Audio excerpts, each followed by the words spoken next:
What's good, everybody? Welcome into another episode of the Power 2 podcast presented by Get Defensive Sports Network. As always, I'm your host, Jordan. I'm here with my co-hosts, DJ and Dante. Good. Oh my gosh, hey. How we living? I have lots of things to say. Okay. That's how I'm I'm okay. living. I'm okay. Well, I'm glad that Dante's doing well. DJ's not doing well. She just wants to talk. Like she said, let's cut the chit is chat. that not why we're podcasting? Is like, to talk. She said, we're not friends. This is a business only podcast. Okay, I'm sorry. I'm doing well. I did a gig on Sunday and got my ass fried up, but that means I'm getting better at what it is that I'm doing. By gig, I mean announcing, PA announcing. So yeah. Love that. Enjoying Dante, myself. you said you're doing all right? Yeah, we beat the Ravens in Baltimore, and I could be happy about that. We had some big plays, turnovers. I don't want to talk about football at all in the NFL because okay. I was like, don't want to talk about NFL football. NFL football has oh yeah. depressed I have to ask you, Jordan, and we both have experienced I need to real ask heartbreak y'all this week. Well, I need to ask mine is my 2-minute warning, so we gonna get to that. I wasn't even gonna talk about them niggas 2-minute on the report. show. So I have to. This was a brutal week. This was a brutal week for me. I have nothing. I have not a damn thing to say. We did our best. Our best was not good enough. Dak played well. That's all I can say. All right then. So DJ said enough of the niceties. She said no more friendship, just get straight to business. So we will get straight to business. We will go to the news because she doesn't care how any of us are doing.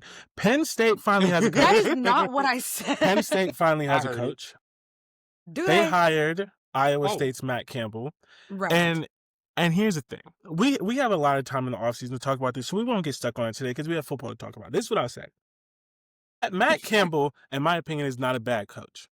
Matt Campbell is a bad coach when you fired James Franklin because he couldn't win national championships. Like if James Franklin left the job, or he had like 3 years where it just wasn't good enough, and you get to Matt Campbell, that's fine. He's a decent coach. He's a culture builder. He's an Ohio guy. Like he'll probably win some games. But when you fire James Franklin because you want to beat Ohio State and win a national championship, in my opinion, Matt Campbell hasn't proven that he can do that. So it's like you have to look at it like Matt Campbell's ceiling is just James Franklin. And I'm not sure that he's going to get there. So, whatever. You had to fire James Franklin. You wanted to do whatever. But you go through this embarrassing search, which we already talked about, just to end up on Matt Campbell. Crazy. But at least you have a coach, I guess. So, that's good. I mean, what else are they going to do? They needed somebody. And they weren't going to hire their interim, despite the fact that the players wanted them to hire the interim. Who was the interim? Their OC? I don't know. No, just some guy. Great. Okay. I think his name is Terry Smith. I'm not trying to disrespect him, but he's just a guy. Every program has a guy who's been on staff for 15 years. A million years. Yeah. It was him. Yeah, it was him. Yeah. But he wasn't the OC or the DC. I don't even know what position he coaches. He's just on the staff. He does something. He's just around. He's just like associate vice head of something. Exactly. Yep. And he's been there for 15 years. Exactly. Yeah. I think. Oh, go ahead. No. I think I'm glad they hired someone because it was looking real scary. It was looking very much like they wasn't going to have nobody. But yeah, I think Penn State's era of success is over, especially considering the way that James Franklin has been poaching all of the Penn State players that are currently there to go to Virginia Tech. I'm like, what is Matt Campbell even walking into? Like, what kind of situation does he even? It's a rebuild. He's a DB coach. The interim coach. I looked it up. He's the DB coach. He coaches DB, and he's also been an associate head of something, right? Head coach and DB's coach. So Well, I mean, yay. I guess. Hey, they kept him on staff. They did. Iowa State hired Jimmy Rogers. And the funny thing about this, they hired him so quick, they announced he was the hire before Penn State announced Matt Campbell. Before they actually put out the post, Iowa State hired this guy. Now, I'm gonna tell you a story. I don't know if this is... Anyway. I'm gonna tell you a story. I don't know if this is true. Jimmy Rogers is somebody. I think he's the coach that won the last 2 national championships at South Dakota State, right? Okay. Sure. I don't know. According to the Iowa State AD, Iowa State is his dream job. And before you look crazy, let me finish. Iowa State is his dream job, to the point that supposedly he met him a couple years ago and asked him, how do I get to Iowa State? And he was like, well, I think you need to go up a level. And then last year he leaves South Dakota State and goes to Oregon State, I believe, or somewhere, Washington Some State, state school. Yeah. somewhere. Right. And the AD says, I reached out to him and asked him, why did he change jobs? And supposedly Jimmy Rogers' response was, because you told me I had to move up to FBS to get the Iowa State job. Now, is this true? Who knows? But how quick they hired him low-key makes me think it might be. And that's crazy that your dream job is Iowa State. I mean, hey, we all have dreams, don't we? I'm not going to I judge wonder that. why. I wonder why that's Is his he an dream alum? job. I don't know. I've never heard of him until we got Okay, hired. well, I had to Dante's doing Google him. research because I had to otherwise, Google him. Iowa State being your dream job is kind of insane. But also, You Jimmy know? Rogers is his name? Yeah. Like, all power to you. You know, like, a job that is a was job is a job. I just thought look, I just thought that was interesting. I would Like, not Okay, want to so live it in was Ames, Washington Iowa. State. It's Washington State is the school you went to. Oh, so then this absolutely does not make sense. and I think he was the head coach at South Dakota State that when he won the 2 most recent He was the championships. GA, then linebackers coach, DB linebackers coach, DB, DC. Oh no, defensive coordinator and still linebackers coach. This is all at South Dakota State. Most of it. Then the head coach at some point, and then Washington State. Now he's at Iowa State. So He's 33-9 as an overall. Yeah. And he coach. won. I think Not he has that 2 bad. natties. I mean, it's just I just thought it was funny. It's like, who Yeah. who one is national Iowa champion. State your dream job? But they hired him again. They hired him before it was officially announced that That Matt Campbell was right. So maybe it was his dream job. I mean, He went Yeah. to South Dakota State. He has no ties to Iowa State. maybe That's it's just his like dream job. I don't know. There's got to be rolling. something. We need to ask him about it. Yeah, we do. We need to get him on the directly. podcast. Get him on Yeah, the we'll podcast. just start another show and ask him about it. Yep. USF hires Brian Hartline from Ohio Yes. State. Kansas State hires Colin Klein. Colin Klein is my homie, deep down in my heart. And Not sure how NCAA many. 14. Listen. Everyone who play, I don't know if it happens so much now, but I think it does. But especially the older games, you always had a team that you just always picked with, and you like it was always for someone or something. Well, I was always like, I can't be one of the best programs. So I used in NCAA 14, I used to pick Kansas State because Colin Klein was the quarterback, and he was a white boy who could run and throw. And so for years, especially because I kept playing that game because they stopped making it, I would just always start my dynasty with Iowa State. So I played so many hours of Kansas State. NCAA 14 with Colin Klein. So that's my homeboy, you know. Period. Love that for Calvin Klein. I mean, Colin. He's the one of the best players in Kansas State history. He went to Texas A&M to be the offensive coordinator. Kansas State's coach retired out of nowhere, and they hired him. They brought him back. Well, period. Which Because I hope we remember this because I keep saying off-season shows. Another off-season show. There are so many alum coaching right now. is Like, somebody so taking many. notes? Because I'm not taking notes So on the many. off-season topics at all. Maybe I'll remember it. Maybe I won't. Speaking of alum, Cal hires Tosh Lapoy from Oregon. So just off the top of my head, and I'm gonna miss some. Kansas State alum, Cal alum, Vanderbilt alum, Georgia Tech alum. I think the guy at Arizona State is an alum, or at least he's just Kenny Dillingham. I think he's an alum, or at least he I have used to no work idea. there. There's a bunch of other ones. Louisville has an alum as a head coach. So yeah, it's just a thing right now. But it Sheesh.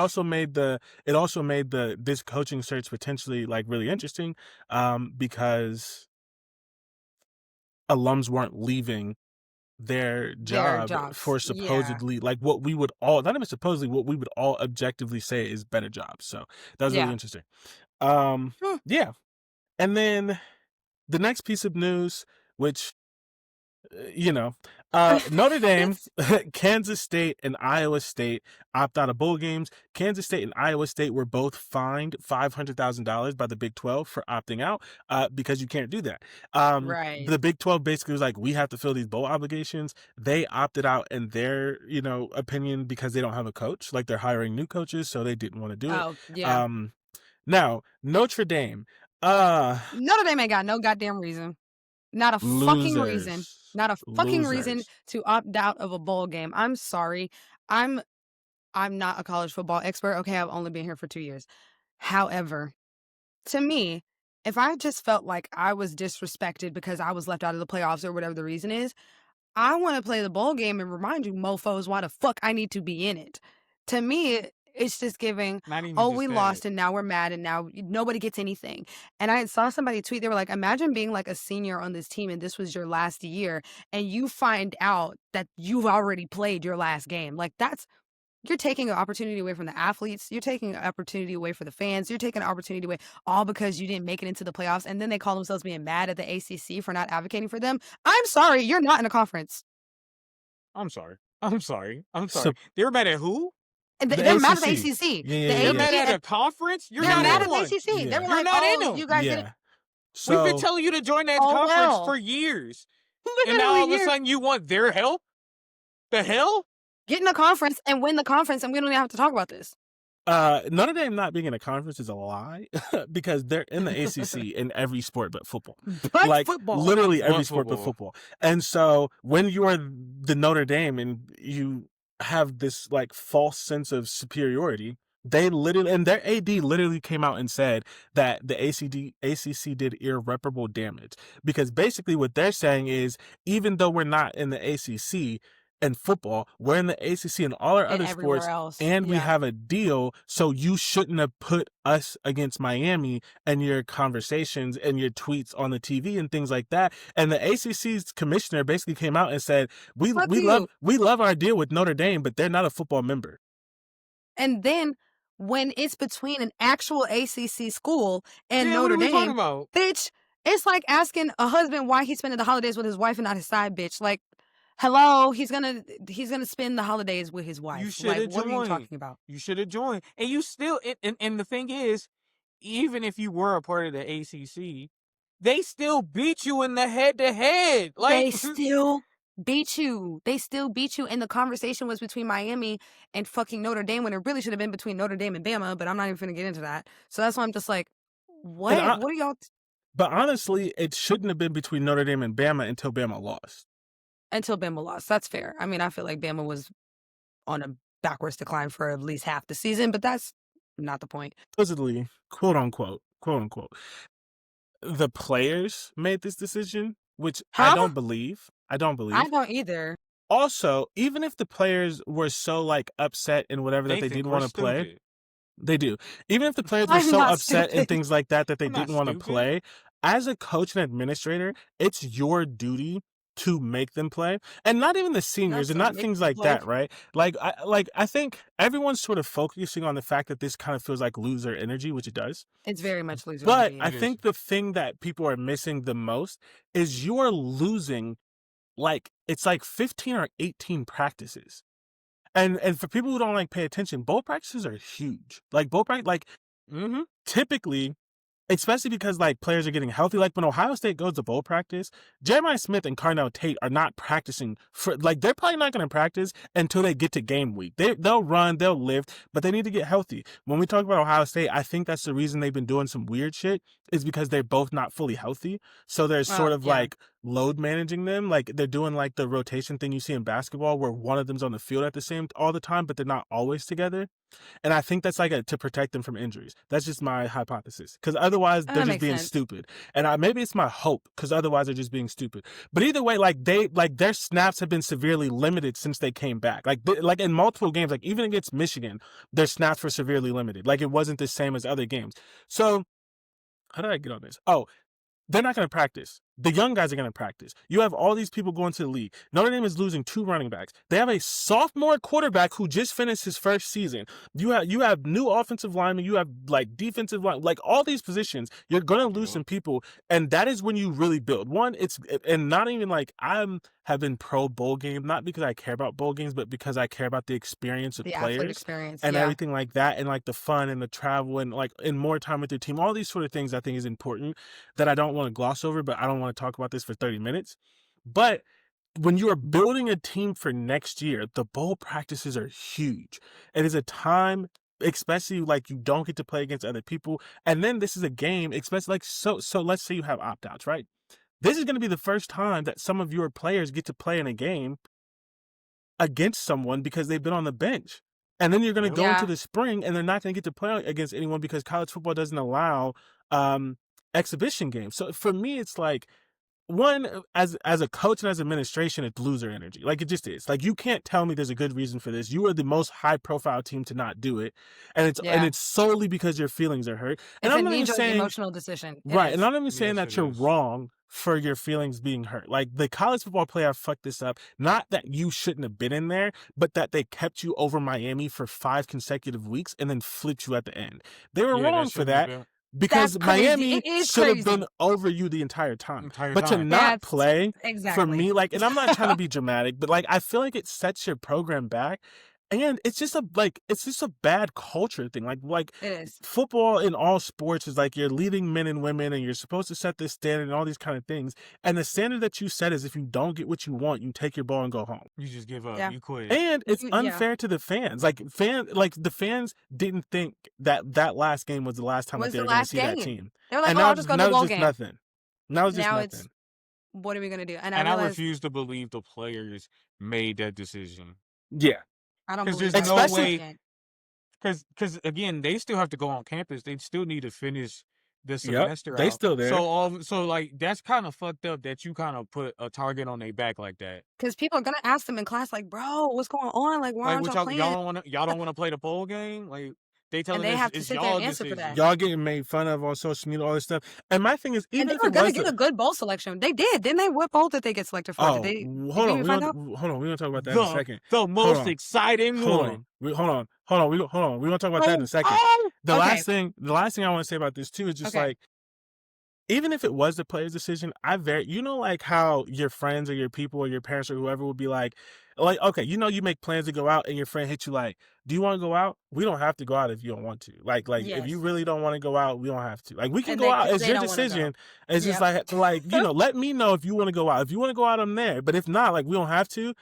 At max, if it was the player's decision, I think that's what happened. They were like, Marcus well, if y'all don't Freeman want, we and don't that want. administrators, because if the coach didn't give them an option, they were going to play. Like, you know what I'm saying? Like, if the because I don't even think you can't. No one's done this at this level. You can't convince me the players was in the locker room like, yeah, we shouldn't play. Yeah, we're not playing the You bowl. presented this as an option to them. Even Had if they to be. voted yes, you went in that locker room and you told them they didn't have to play and that they could do this, even if they decided to do it. I'm not gonna lie, I don't think they gave the players an option at all, but that's just me. I don't think that the players had anything to do with this, actually. I think that this was the coaches and administration being despondent and feeling like they're trying to send a message to the committee, to the powers that be, all of that, and say, well, if you leave Notre Dame out, then you're leaving money on the table. Because let's make it about what it really is about, okay? But So my thing is like the other teams. This sets a bad precedent for other schools and other teams. And then what about that other team that like They were those supposed to both? play them. Yeah, like yeah. What if there And was that's that- exposure for that team, whatever that team was going to be. Now that I think I know what team it is, because I know what and- bowl we're talking about. And as fans, to break the news of the team that everyone knows, we lost the chance of the Catholics versus the Mormons. Hello? It was supposed to be Notre Dame versus BYU. But BYU. also, BYU is in a bowl game, and they have a even bigger Reason to be reason upset. to be mad. Yup. They are the most robbed They program were of all of 11 them. and 1. They are the only team of the They were Power Four robbed. who lost their championship and didn't get in. They were robbed. Ohio State lost, only went down one spot. Miami didn't Bama even go. lost, Miami didn't even go. Didn't go down at all. Didn't even Miami fucking go. didn't even go. needed And I more still shit to believe happen. Miami should be in there. And that's the crazy Right. part. And so BYU has more because they More went of a reason. 11-1, and then they Yes. went to their conference championship game. They Beating- have 2 and- losses, but it's only 2 losses to the same team, the number 4 team in the country. They get booted out. And But Bama what didn't are they lose doing? any positioning but, at all. But what are they doing? They're playing in the bowl game. Vanderbilt wanted to get into the playoffs. And they Their had a case. Their coach said, we had a chance and we lost games. Yeah. They're playing in the bowl game. Like, Notre Dame is not Yes. the only team that thought they were on the bubble. And yeah, I get it. Maybe it's worse for Notre Dame or whatever because they were in there for 5 weeks, but so was I don't BYU. And Yeah, again, it's worse for BYU. and again, I don't It's care how worse long for they were in it. Because then what would Bama they have done to lost- Texas Tech? right, if Bama lost and didn't move, you could have said BYU lost and didn't move. And don't move. And Bama could have stayed 10, BYU could have stayed 11, and they both And got then in. Miami would have had to just been bounced on out of and here. then Sorry. Miami and Notre Dame. And Notre it's Dame. like, hey, Sorry. But the standard is that we set is we're not punishing you. Ohio State dropped 1 because you had to put Indiana because they beat them. And then Bama Mhm. and BYU stayed in their spot because they're being rewarded for making to the conference championship game. So but BYU's playing. Vanderbilt's playing. Yeah, no, like yeah. all these other teams are playing, and you are the one that's crying. And the funniest thing about it is historically everyone hates Notre Dame. Notre Dame finally had some sympathy. One, because Marcus Freeman We is actually cool. were like feeling He's bad a black for them. head Yes. coach. Like, so he's Yes. already like fixed some of the Notre Dame You hate. had people And on your then- side because You you had played. good PR already. Yeah, playing in the And then national you championship game last ruined it. year. And then you ruined it by doing this. Now everybody's like, oh yeah, we do hate Notre Dame. Actually, I remember why I don't fuck with you niggas. Like, that's dumb as hell. I'm like sorry. the spell is broken. I think that this is a decision that is going to haunt them for many, many years to Oh, yeah. come. Oh, Because I love, y'all know, if y'all been listening to the show for a while, I am a sports documentary junkie. I love a sports documentary. They have like 2 just for Notre Dame on Peacock, and I just haven't gotten around to watching it yet, but I do want to watch them. But I'm like, this is a very storied, very, heavily talked about, very like, it's a program that has a lot of eyes.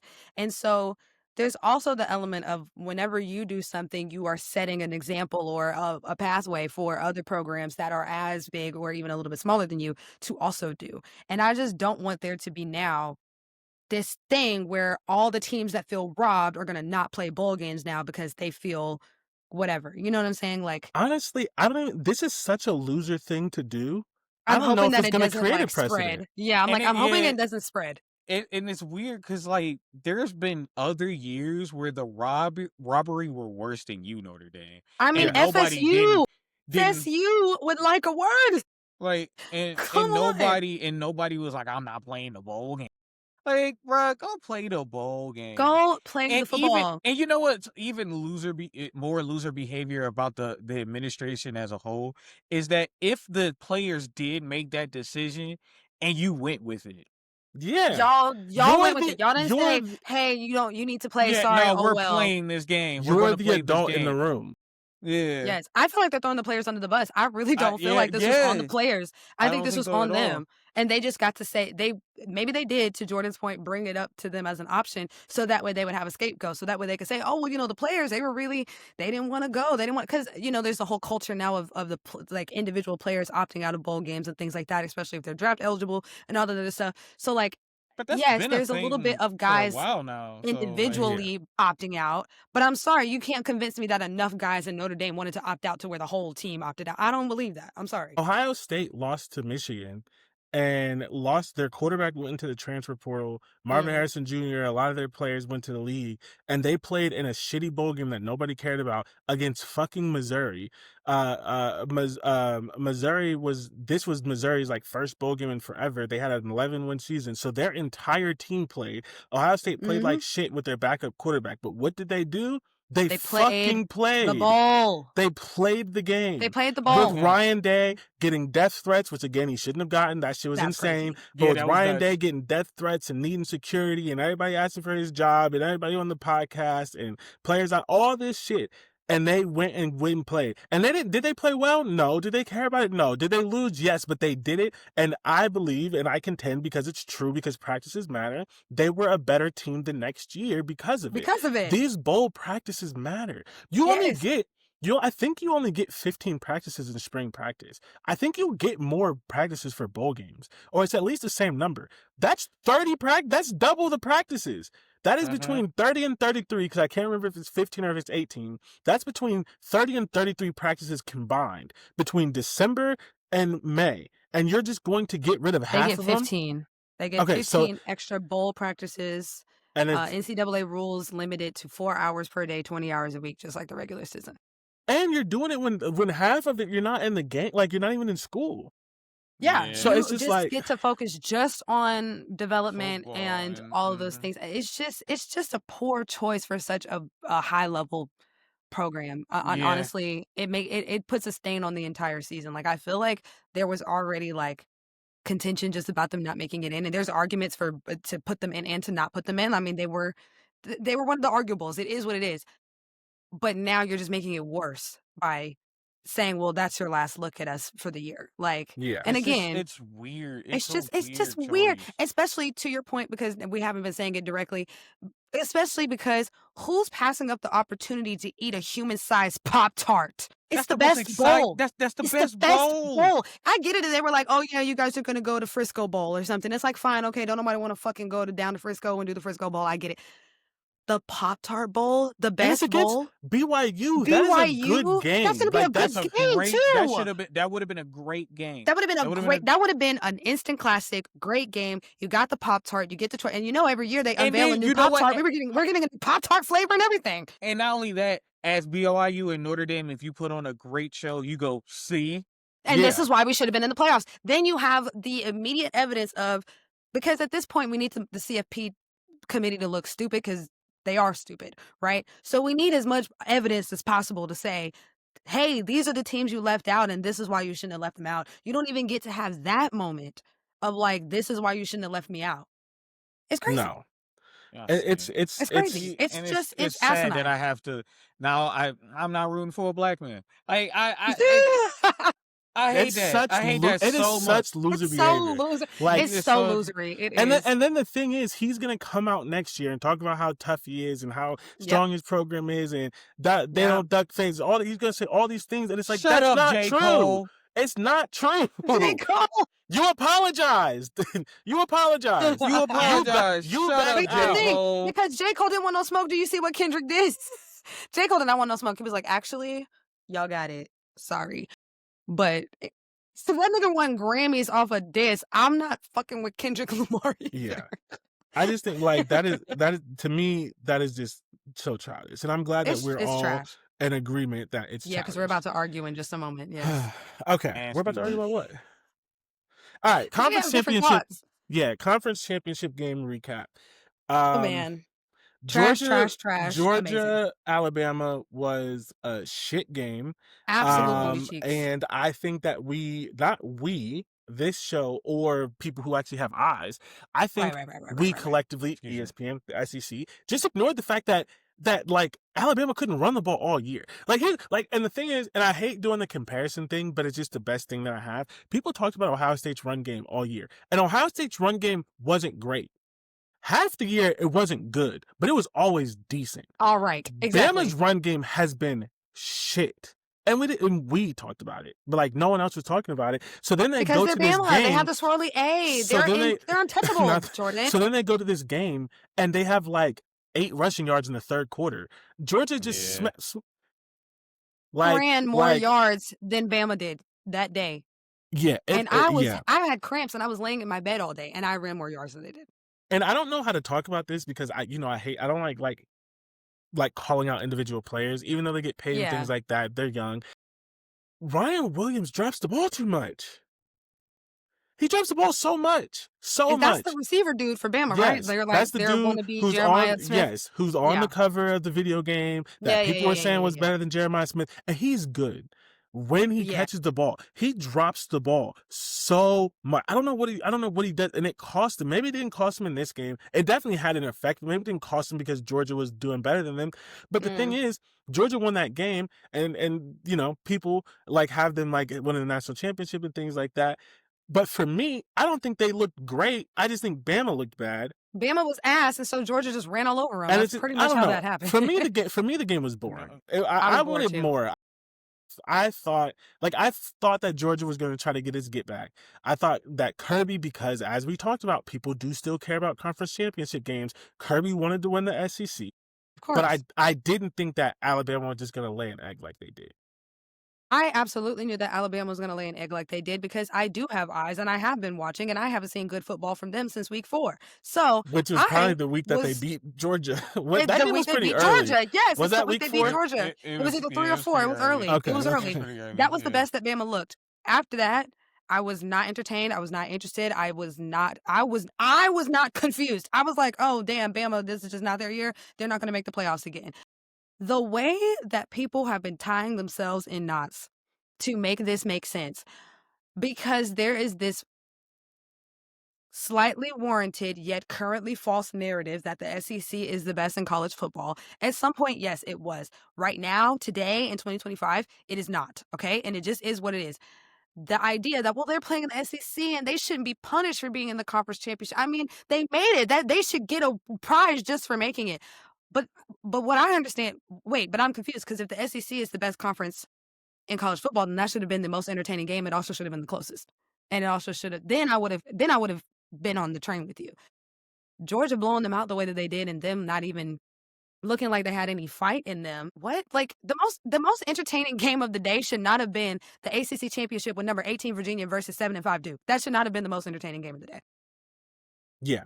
And the Big Ten championship game wasn't super entertaining, but like when the SEC was at its top, it was good. That's though. what their games used to look like. Like I remember Exactly, I watching know. Alabama and Georgia and just And it like was a real this is competition. just like And that the- was and that the- game. And Like- the score like- would literally be 13-10. Like, Exactly, yeah, Because like- it was and- so yeah. yeah. It was just two teams at their highest level, just trying to figure it out, and you won or lost on the smallest margins. And for me that was just embarrassing. It just was wasn't bored. it I wasn't the was- best look. It was, and it sucked because it It was a obviously came bubble right game. after It was a Texas bad Tech one. blowing out BYU, which I also was surprised by. I thought that was Why? going to be a closer game. Like I just thought it was going to be no. closer. No, I didn't- they smacked no. their ass up. It was Early on the smackery, and I was season. like, that oh, that Texas Tech defense It's is real. terrifying. they're not fucking around. It's real. terrifying. They are not fucking I've watched around. a few Texas Tech games through this season. I'm like, oh, Yeah. they're And I saw it, but I thought they're- maybe it was because mm. like the other team was just not as good as, because sometimes you do because that. BYU is really good. Which is Yeah. why I was like, oh, this is going to be a good game because BYU is actually good. And I was like, oh, hell no. Wait, Texas Tech is actually Yeah. Texas Tech like that. fire. Yeah. Texas Tech is like that. I think like I struggle with Texas Tech like beating like the top teams, meaning Yeah. like Ohio State and Indiana. But like Oregon. anybody know. else, don't know. So for They should me, be like, afraid. their Any offense given isn't Saturday. their offense isn't good. Well, yeah, but like I don't think they have a complete team to do it. Like Yeah. Not to win a championship, but they have a good little Yeah. run in them. They have a good little well, run in yeah, them. I mean, we all picked the same thing, like which is Yeah, crazy for because the I most was not part, yeah. expecting that.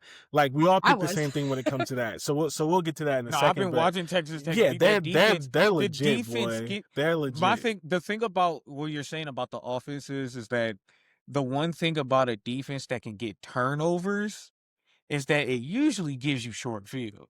Yeah. Or So then I they can don't even have to score do with as my much. defense too. But like, Yeah. it usually gives them short field. That's all you need. But that the defense thing, is yeah. nasty. I mean, It's we legit. have I think it's the best in the country. no, Their it's not. defense? Ohio State's think and that's Indiana what Ohio they are better. said. State's. Yeah. Ohio State's and Indiana's are both better. I think it's actually Indiana though who has the best defense. If I remember them saying it on Saturday, I think it's actually Indiana. I think it depends on the metric you use because it's Ohio State or Indiana depending on what metric you Which use. metric we're talking about? Yeah, because I And was there's, like, I like, heard them say they were 17 of number them. one in certain categories. So I don't Yeah. know average wise. I Who's think the best. Texas Tech I think is top 5. Like I'm I'll not. say I top don't. 3.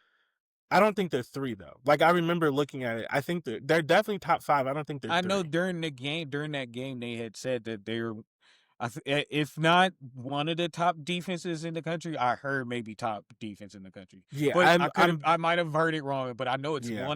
at the very least, one of the top defenses in Absolutely. the country. They have the 3 best defenses in the playoffs is Ohio State, Indiana, and Texas Tech. And regardless whoever's defense shows that's up very at the true. moment, they have a chance to win that game. like straight up, straight down. Like, and the thing is, like, Indiana beat Ohio State. We're going to talk about that really quickly. Number one But, in like, total defense is Ohio State, actually. In total defense, we're just going off of straight total Yeah. defense. Ohio State, James Madison, Toledo, Oregon, Texas Tech. Indiana is 6. Yeah. And that's why I said it depends on the metric, because there's a million of them. But, Oh, like, yes, 800,000. That's why I said total, because I'm not going to play with y'all. obviously we gotta get there. I'm not But doing if black Indiana kicks plays and Texas fucking Tech, I can't wait to talk about that game if Indiana plays Texas Tech. same. Because Same. Ohio State held Indiana to 13 points, right? So that shows that their offense can be stopped, which means Texas Yeah. Tech also has a good defense. I'm interested to see how Indiana's offense looks against that. Like, that's just a game that I'm going to be very excited to see. It's gonna be fun. Okay. Circle that one. So Ohio State, Anything else? Indiana. Well, anything else about conference championships? Yeah, Ohio before- State, Indiana. Oh, sorry. I thought you were saying Yeah. that for. No. Yes. Sorry. So Ohio State, Indiana, great game.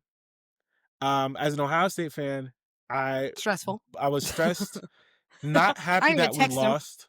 I was not happy that we lost. But honestly, I'm trying to figure out I how have a to say theory this. about this. I'm trying to figure out how to say it, because, like, it sounds like, I was texting my friend, I was like, it sounds like a fucking loser ass thing to say, and I don't want to sound like a loser.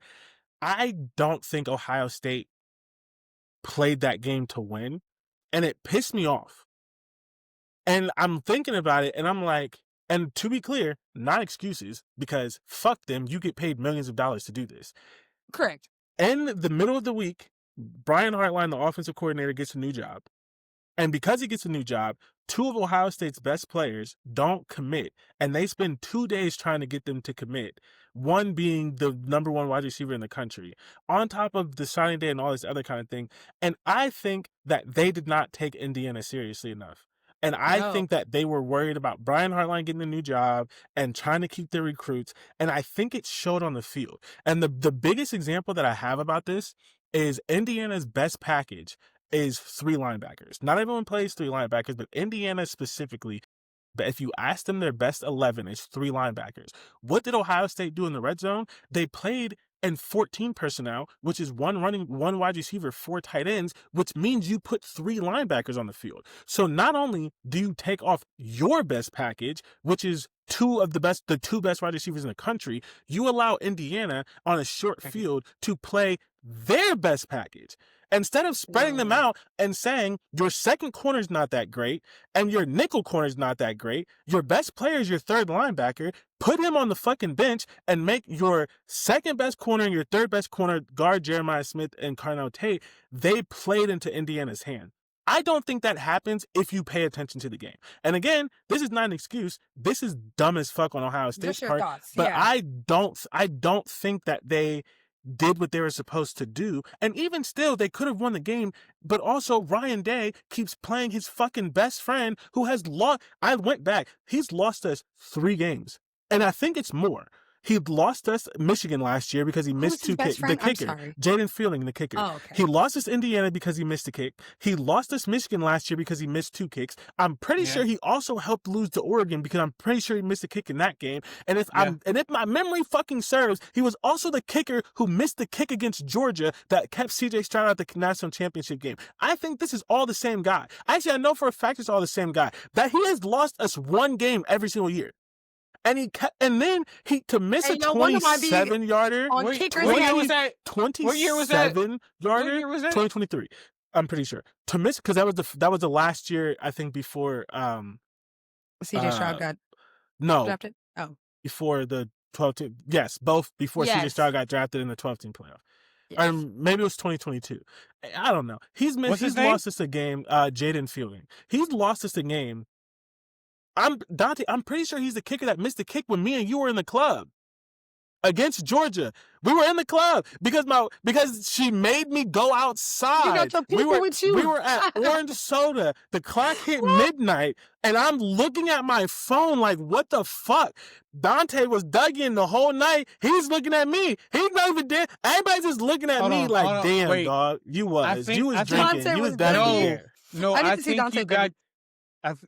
You missed it at the wedding. That's your fault. Oh yeah, I did see that. Yeah. That's true. Okay. That is I true. was about to say. I think we got dates mixed up.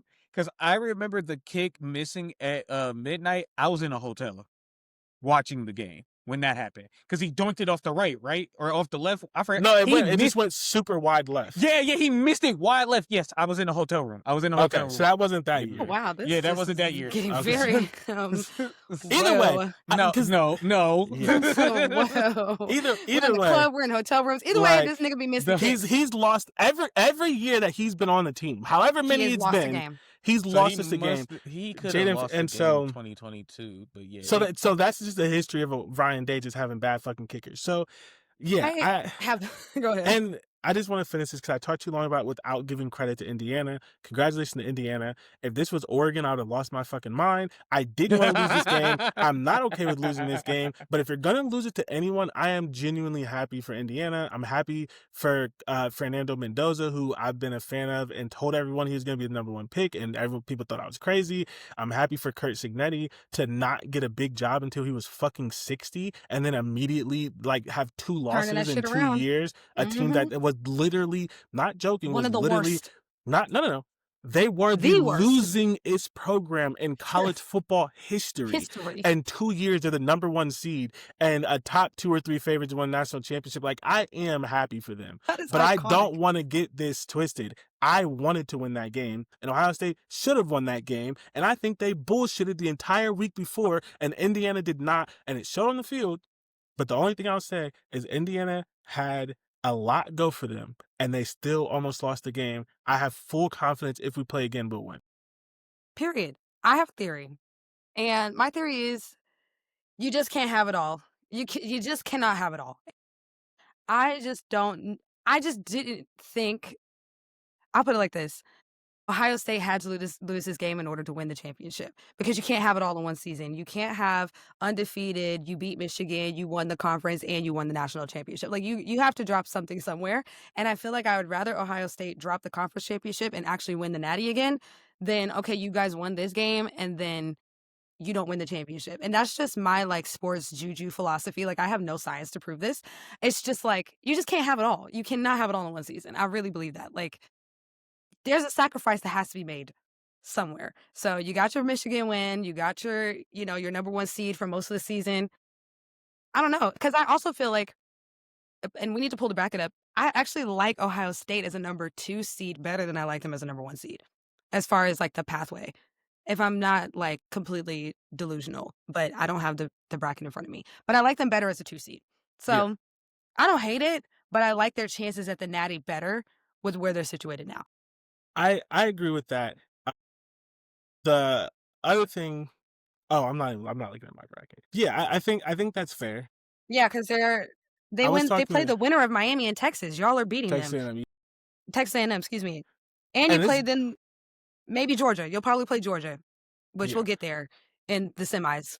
And you're better than Georgia. So like I'm not gonna hold you. I'm happy to be on the other side of Indiana because if we would have fell short. Actually, no, there was no way we weren't gonna play Indiana because whatever. But this is going to sound crazy. I would rather play Georgia than Texas Tech. Agree. Because I don't think I think there's a chance that Ohio State would take Texas Tech lightly. And Texas Tech's defense is better than Georgia's. And this is Texas Tech's Super Bowl. They would not be fucking around. We've shown in 2 back-to-back years that we can have the best defense in the country and hold an offense to 13 points and lose. Because we lost to Michigan 13-10. We just lost to Indiana 13-10. We've shown that we'll fuck around. We won't fuck around against Georgia. There's a history there. So, people are going to hear this. If we clip it, if we remember to post the clips, they're going to hear me say that and think I'm insane. Vibes and different things. I do like the path a little bit better. The sports juju. The sports juju. I'm very happy for Indiana. Like, if it was Oregon, Me though, oh boy, I know. Fuck that team. I love this for Indiana so bad. That was the other thing too, is like just reading Kurt Signetti's story and knowing what we know about Indiana. I think somebody had put it very plainly. They were like, they said a lot of people are saying NIL is ruining the sport, but look at Indiana. And I was like, honestly, I'm with it. I get it. Look at Vanderbilt. Look at Vanderbilt. Look at all these Yep. teams that we would never be discussing as real contenders Texas without Tech, some sort of NIL. I know that people Texas want to talk shit A&M. about how much certain teams spend on rosters and things like that, but the shit works in certain cases. The shit fucking works. We were Mhm. just when we did our preview, did we not talk shit about Texas Tech and all of their transfers? Look at what's going on though. Yeah. Like And sometimes the the shit thing works out, and is, I said that, and you acted like I was fucking crazy, and I was like, you know what? But the shit might work out, and now they're in the fucking playoffs, like at the number 4 well, seed. so That's nuts. well, the conversation that I had with it is that like until one of those teams wins a national championship, I don't think anything changes. Yeah, Like if yeah. Ohio State wins, Culturally, yeah, yeah, yeah. like, but at the end of like I there, don't agree. and I I don't don't, agree. I I can't agree with that either. Because Also again, don't agree. who like I wouldn't have expect to hear Indiana, Texas Tech, even talking about BYU and schools like that having legit arguments to be in the playoffs before something like this. Like especially Vanderbilt too, having all these schools, those schools probably would have been dead in the water if we continued what was going on before NIL. Because now it just if you're big, you can make decent money. You don't need a bunch. As long as I make it to the NFL, if I'm good enough to make it to the NFL, I don't need a lot of money right now. But Yeah. to help my parents and eat every day, you know. yeah. Well, Yeah. no, I agree with all of that. What I was saying, and I still feel the same way about like Texas Tech, especially because like for me, Indiana's thing is not really NIL.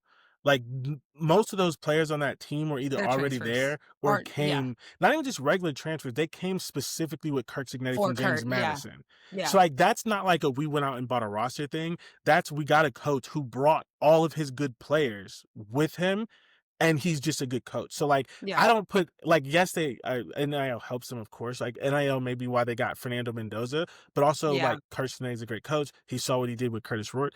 Texas Tech for me is the only team on this list that's like really like NIL like really did it. And I don't think that they can win the national And the championship. transfer portal, like the So structure of the right. transfer And so portal. like when we talked about it, my thing was like it matters because it's gonna even things out. But I was saying it's gonna even between 5 and 15, and the top 4 is still gonna be the top 4. Like you know what I mean? So like as far as like when you go into the national championship, if Texas Tech has this year and it's good, is anyone gonna go into next year and say Texas Tech is a favorite to win the national championship? But they'll say it about Ohio State, they'll say it about Georgia, they'll say it about India, they'll say it about the blue bloods that was my thing. Not that it wasn't going to you're change not gonna anything you're not because gonna make a team fucking into a blue blood just because of the transfer portal. But I think what I was saying was there is a very legitimate argument that you could build a team through the transfer portal in a meaningful way. Now, Florida State should have been proof of that argument, but then they had such a historical I would say decline. Oregon. I wouldn't call Oregon Oregon, a true blue blood, but they have been able to consistently be, at least for the past 3 years, in that talking in stage the about bubble, being yeah. in that. I would look at Texas Tech as Indiana. You're right about the fact that how it happened is totally different, but I would say if Texas Tech has a decent enough run, just like Indiana did last year, yes, they could be talked like that because Indiana was talked like that. Started having those same conversations about being a favorite right around week 5. I could see that happening with Texas Tech if they have a good run and then have a good start to the season next year, which I fully believe if they continue to keep this up. I agree. I agree. I think that there's the new era of college sports in general is causing some ruckus, which I love because I think that to the point that I had about Bama and other things, I think that we've lived too long in a world where the same old teams and the same old programs are dominating everything. And now these programs who have always kind of been right there on the edge finally have an opportunity and a chance. Like, Which and is NIL and the transfer portal and all of it's that funny contributes to it. though, because yes, at least you're right, but I feel like it's funny with Bama is that they only had they had that run with Saban, which was from what It was like 2010. 20 years though. Like it was a long run. like 15 years. yeah. Like 15 years. I Yeah. say from like Longer than 3. so Longer yeah, than a but I'll few. say about 15 years. Yeah. But before then, Nobody gave a shit. Yes. But that's the thing is that Nick Saban's now this for a is more very to long time too. this is more of a comment on Nick Saban's legacy, right? But like he took them to this point where now they seem like this undeniable team that just can't miss the playoffs, even though we're all watching the football and we're like, Yeah, well, well, unfortunately to Dante, their head coach is on his way to reversing that because 2 years in a row they barely made the playoffs. They've This barely year, made it. Yeah. this year they did, and last year they didn't. So like, But I think that he's they've real. had He's enough of a brand established now with the and coupled with them being in the SEC, and we know how bad the SEC bias is. I feel like every year there's going to be some sort of conversation about Bama and how we're going to change the rules to make sure they get in. Yeah. Like, but anyways, that's an off-season conversation. I think, and I think that we should all stand on the table for this because we all agreed on this collectively on our various shows and together, that everyone said that this was going to ruin the sport, and it hasn't. And a lot of people are crying and doing whatever, but Tulane is in the playoffs. JMU is in the playoff. Texas Tech is in the playoff. Indiana is the #1 seed. Like, how can you not be happy about that? Are you not entertained, people? Are you not entertained? You literally are complaining about what you've been crying for. You wanted parity. You wanted different. You were complaining that it was literally Georgia, Alabama, and you still got that. That's the crazy part. It's still there. It is still there. They're still there. You still got Ohio State. You still got your Georgia, Bama, your Bama. And you still got Georgia. The only other on the one upward decline. They're in there like a couple years in a row. The only other one you really haven't had that everybody was complaining about is Clemson, and I don't think anybody's mad about that. Who gives a fuck about Clemson? So. And I mean, Notre Dame, again, there's you know what? I'll start about... actually. If the rumors are true about what's happening to Clemson, then I'll start to care after that. What's happening in Clemson? About Dabo leaving. Yeah. If Dabo leaves, then I'll be fans of Clemson all over again. I would start to care a little bit. I don't have a fuck to give, to be honest. But I don't dislike them as much as I dislike Bama. The only reason why I don't like Clemson is because of Dabo. So if he's gone, I have no qualms anymore. I don't have any. It won't be active. It won't be active hate. It'll be it'll be more indifferent. So, but yes. Yeah. Well, and then what's getting on my nerves? Oh, sorry. No. I was just gonna say what's getting on my nerves too is a conversation about G5 schools making it in, talking about we shouldn't have G5 schools in. Why do they have a chance? Whatever, blah blah blah. Yet all the talent that's on these Power 4 schools most of it or a lot of it are coaches and players from these G5 schools. So y'all can shut that shit up because Tulane earned their spot, JMU earned their spot. Shut that shit right the fuck up. And here's my thing. I don't know that JMU can beat Oregon. Tulane could be Ole Miss. They absolutely could, especially given Ole Miss's situation. Yeah, they are going to have to play their best game, right? Like, they are going to have to play their best game. But Tulane could beat Ole Miss. Yeah. Oh, yeah. And Tulane beat North Texas, which is fine. But if North Texas was in this game, I probably would have picked them to beat Ole Miss because of North Texas's offense. Like, that would have been a shootout that I would have picked North Texas to win. So, but my thing is, why are we mad about it? Because they feel like only the Power 4 deserves a spot. And I'm like, what? There was some old white man, don't ask me who. Would Notre Dame, Miami, would Oregon, Notre Dame be a better game than Oregon, JMU? Alabama beat writer. Maybe. Some old white man was on First Take or something like that talking about they need to abolish letting G5 schools into the playoffs. And I said, I just feel like we are going way too far. Yeah, like, that's insane. We are just going too far. The college football playoff is not an invitational, first of all. It's crazy to say that even though you earned it, you don't deserve to be there as a school. It's crazy to say that. Again, these are kids. These are still children. These are still children. And my thing is, the first games last year, the first round games, almost all of them were blowouts, and nobody was a G5 school. Nobody was a G5 school, and they got blown out. Like, what are y'all talking about? Boise was, but other than that, like. So, and that's the thing. Like, these blowouts, like blowouts happen no matter what. Like, I'm sorry, I could be wrong. Ohio State's gonna blow out Texas A&M. Like if Ohio State plays the game that they're supposed to, they're gonna blow out Texas. Like that's gonna be a blowout. Yeah. Like Indiana could blow out Alabama. Indiana, if Alabama plays the game that they played against Georgia, they're gonna lose by 21 again. Smacked. Like they're gonna lose by 21 again. So it's just like no one's gonna say anything because it's the Power 4. Like, shut up. That don't even make sense. Yeah, crazy. Okay, So we've been on here for a while. Let's go through the playoffs. Who wants to go first? Do we want to all just say our first round, all say our second No. round, do it like that? No. Nope. We want to Mm-mm. rattle off all of them Mm-hmm. each? Mm-hmm.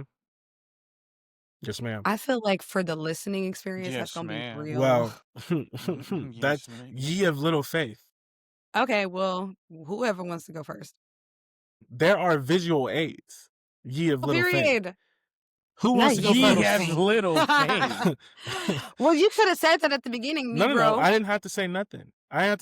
Who wants to go first?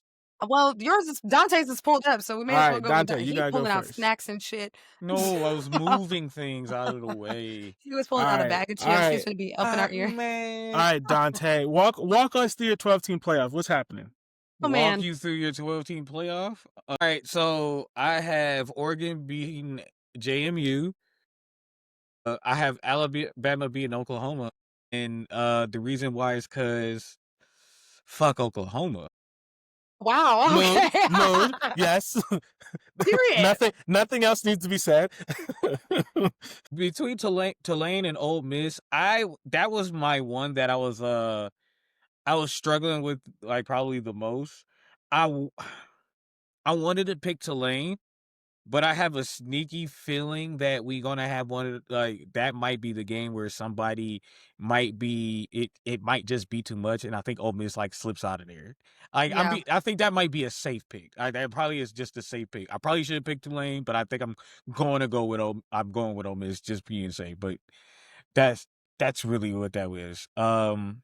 Miami, Texas A&M. Fuck I don't Miami, believe in no way. Miami. No, I don't Right. believe in Miami. I Yeah. don't. That's really what it is. I don't believe in Miami. I do believe they deserve to be there. I just don't believe they win this game, and they probably should. They definitely should, but I don't think they do. And if you would like to see the bracket visually, because you're listening to us on audio, which we so appreciate, head on over to YouTube and Get Defensive Sports Podcast. So Yes. Sports Network, excuse me, so you can see the beautiful visuals that Jordan has put together for us. Yeah. Continue, Dante. All right, so the next round, Oregon, Texas Tech. I'm going to pick Texas Tech. Oregon against a really great defense is getting beat. Like, especially this year, because when you talk about Alabama can't run the ball, neither can Child. Oregon. Listen. Neither can Oregon. Alabama's worse, but neither can Oregon.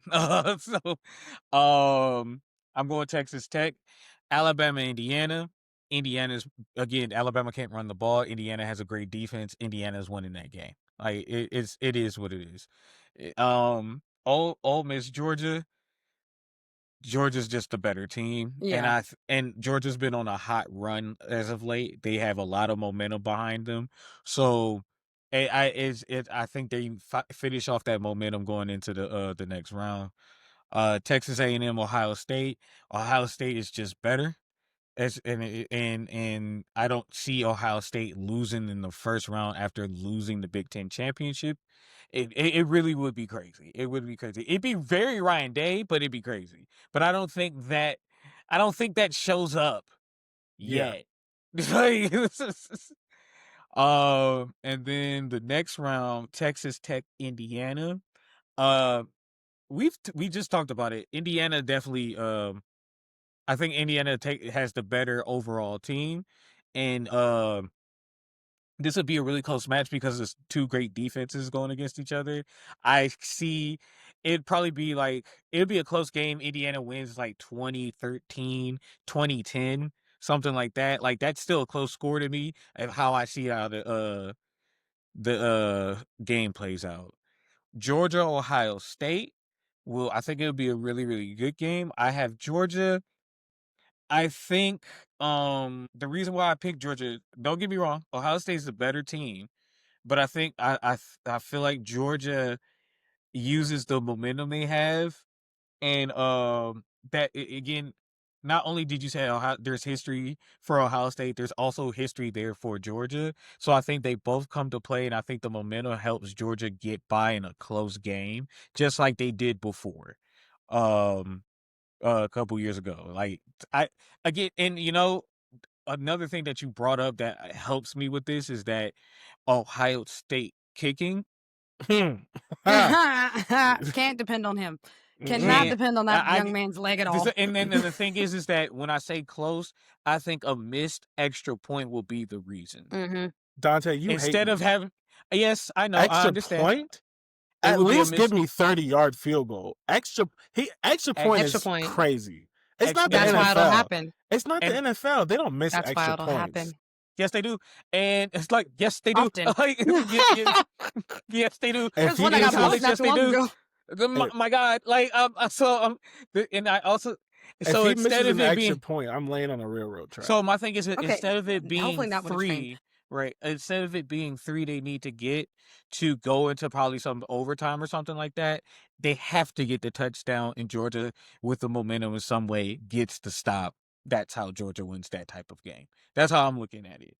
And then, I think Indiana has a lot more momentum than Georgia, and Indiana beats Georgia because I think, like I said, Ohio State is the better team between Georgia and Ohio State. It's just sometimes some things happen. Indiana beat Ohio State, and I definitely know that Indiana is better than Georgia. Yeah.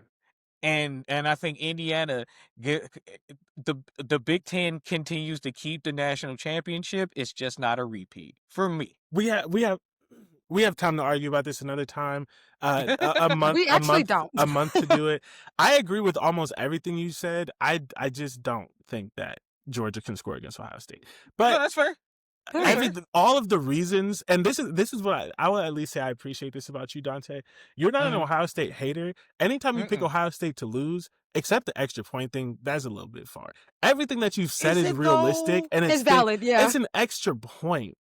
Like Jordan you is gotta, not gonna you let that gotta, you go. gotta tell me he misses he missed a 27-yarder. You don't gotta be much further than the extra point, but an extra point, that was a bit much for me.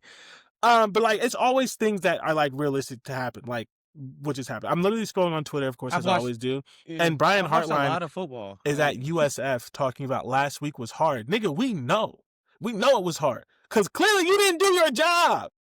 He's like, frankly, last week was the hardest week, just with the amount of things last week moving. Last week was tough. Balancing things was tough.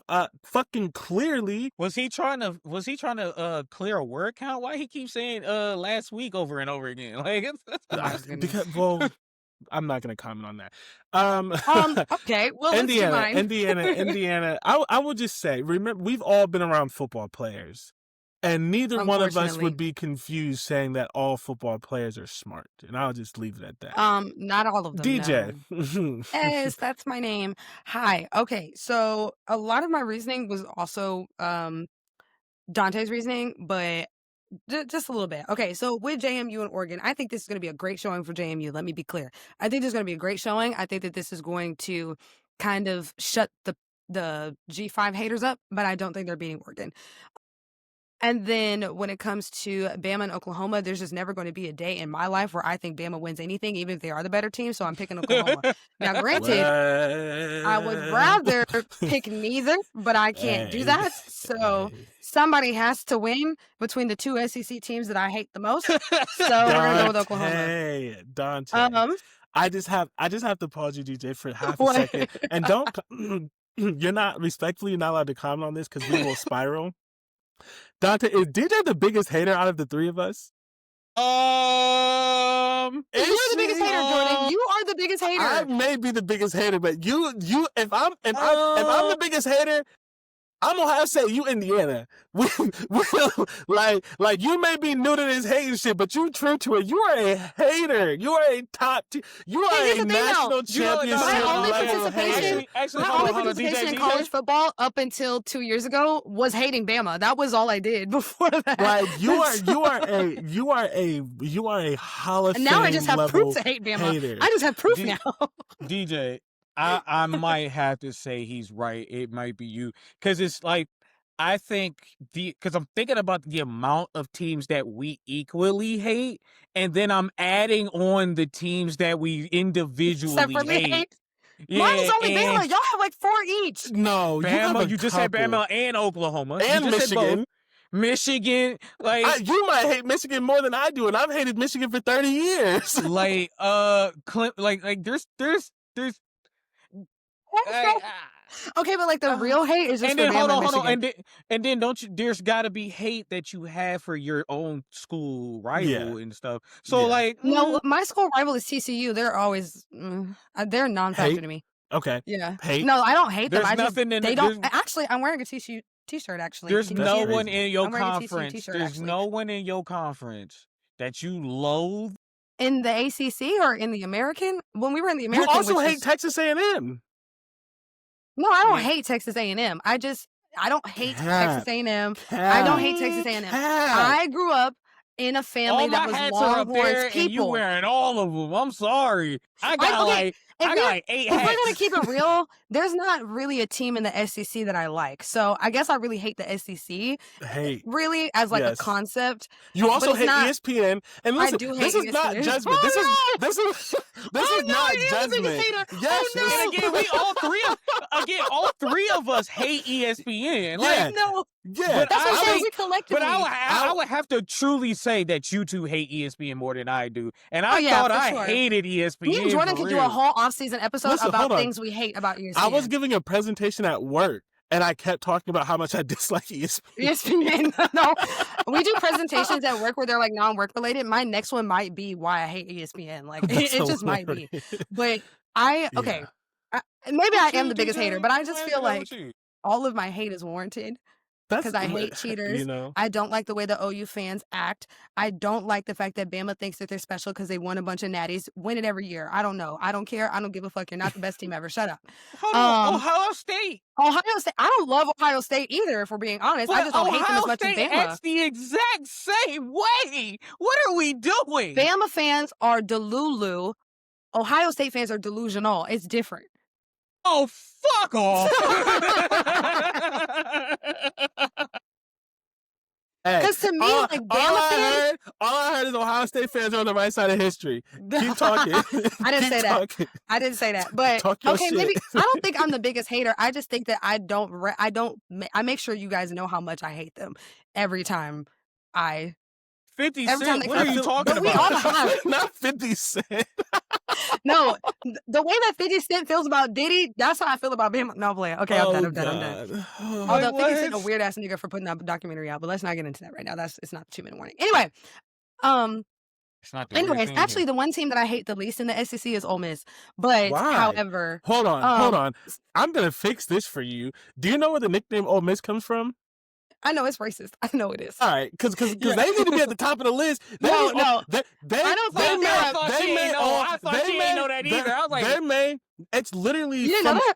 It's literally from no, Ole I Miss. thought you didn't know. Yeah. That's why I was like, what? Like all these towns are racist. Ole Miss is the only one whose name, whose nickname, and whose whole thing is still racism. blatantly racist. When I say I hate the least, I'm talking about for football reasons. If we're talking about philosophical reasons, they're on the list. I'm talking about football. Andy's That in should here. incorporate. I don't know. That should incorporate. Like, what you mean? It's all in there. It's all It's together. all together. What you mean? What I'm saying is, I don't have a lot of football reasons to hate Ole Miss. I do have a lot of practical reasons to hate them in this context. All right. I mean, I hate them the least. However, I'm not like You Dante, said you and I hate am going to pick cheaters. Tulane because I feel like Ole Miss got way too much shit going on Got you. to win this That's game. fair. There's too That's much fair. shit going on. Players are probably trying to enter the transfer portal. They ain't got no damn coach. It's all this drama. People are putting clothes outside. Like, they just have too many distractions to really have a good run. And I think that Tulane can capitalize on that weakness.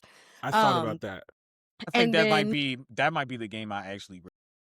And then when it comes to Miami and Texas A&M, you are not the father. Miami, you're just not the father. Like, it's just not happening for them, unfortunately. Wait, did And I I get this think wrong? They got to be cursed. Yes, Did I'm you think saying wrong? they're not winning it. That's what I'm saying. Oh, okay. They're not. Sorry. Yes. So They're I think cursed. I don't know what they did, but they're cursed. it's just not working for them. I can tell you what they did.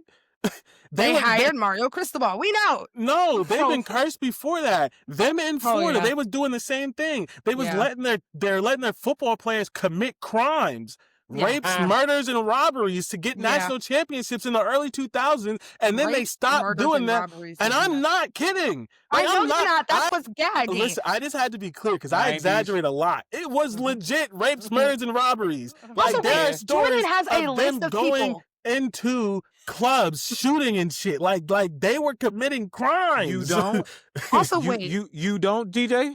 Also, wait, because back to the hater point. Jordan has an actual list of people that he hates, and Mario Cristobal is at the top of it, and he never ceases to let us know. You I don't have a don't? list of people. I don't have people. Well, hold on. That is not I don't true. believe you. I don't I believe you at don't- all. Stephen I Smith is the actually- only one. Wait, hold on. Dabo Hold on. Sweeney. Yeah, I don't hate yeah. Dabo. Y'all hate Dabo. I don't have a problem with him. I don't believe you. Oh, All right. well. First of all, hold on. You can't be 33.33% of this show and not hate Dabo Sweeney.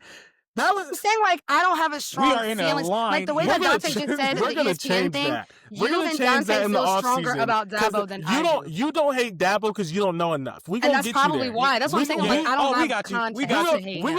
gonna get you there in the offseason. In the That's offseason, cool. our We gonna 2 minute get you warnings there. are just Yeah, going to be us Dabo. talking about why Yeah. you should hate Dabo. Yeah. We can have a Dabo hatred education. What I'm saying is, yeah. you have an actual list of individuals. I only have one person who Hey. I consistently, or two, To three. be clear, Never I mind. don't see you keep. Isn't now that you- something? No, it's two. It's this two. podcast is Isn't this that something? podcast is recorded and you lying. I want to be clear. Right, I I'm don't. going to I clip don't that hate- right here. I want to be clear. like- I don't hate Mario Cristobal. I actually really like Mario Cristobal. I just need to remind the people that he's a loser. That's just a factual statement. I think he's a good guy. Jordan. I think he's a good guy. I think he's a good coach until he has to win something. He's one of the best he's one of the best recruiters in the sport. He moved from Oregon to Miami to be with his dying mother. He's a good guy. Oh, now you're He's going to just tell a a story to fucking make sure loser. people don't know. No, I've never said anything I bad have to about him say- except that he's a loser, which he is. That's I would what I'm have to saying. say, You call him a loser every that's- time his that's- name That's comes a up. factual statement. It is, That's but it true. sounds like... All right. Anyway, so for the second round for me, for the He used Orange to Bowl... say the same thing about Ryan Day.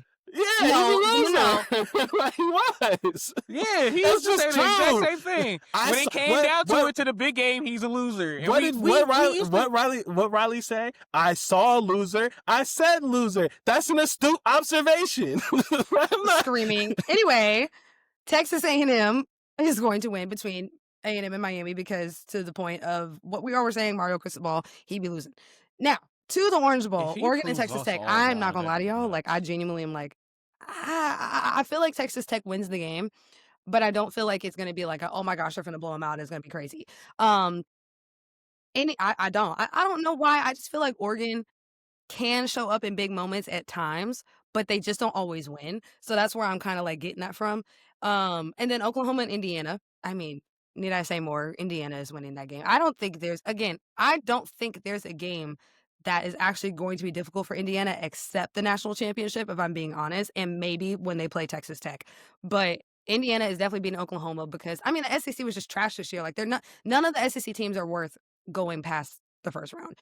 And then when it comes to, except for Georgia, and then when it comes to Georgia and Tulane, I think this is where Tulane takes their exit. I think that Georgia has more weapons than Tulane. I think Georgia is more established in this space than Tulane. And then that's when experience starts to become a factor. It's one of the reasons why I didn't pick OKC for the NBA championship, and I was eating my words, but experience matters. And I feel like Tulane is on a play good Indiana, trajectory, though. but they're not going to beat Georgia in a playoff game. Like in the fucking, what is it, in the Sugar Bowl. Like that's just not happening. Same thing with A&M and Ohio State. They've been saying, now I'm not a college football historian, but I was reading and they were saying that this is A&M's first playoff appearance. Or do they mean first in a 12 team or they mean No. first ever? First. Yeah. They wasn't making it in that 14 thing. No, They came close, but they didn't I even thought come they came close. close once. No. So that's why I'm surprised. Okay. No, they never They got. didn't? They never Oh. got close. That's why that coach got a $70 million buyout. Wow. Okay. Ah, See, yeah. Okay, I'm new to this. I am not true to this. Okay, so this is A&M's first time in. I didn't Dak realize that. Prescott didn't get them close.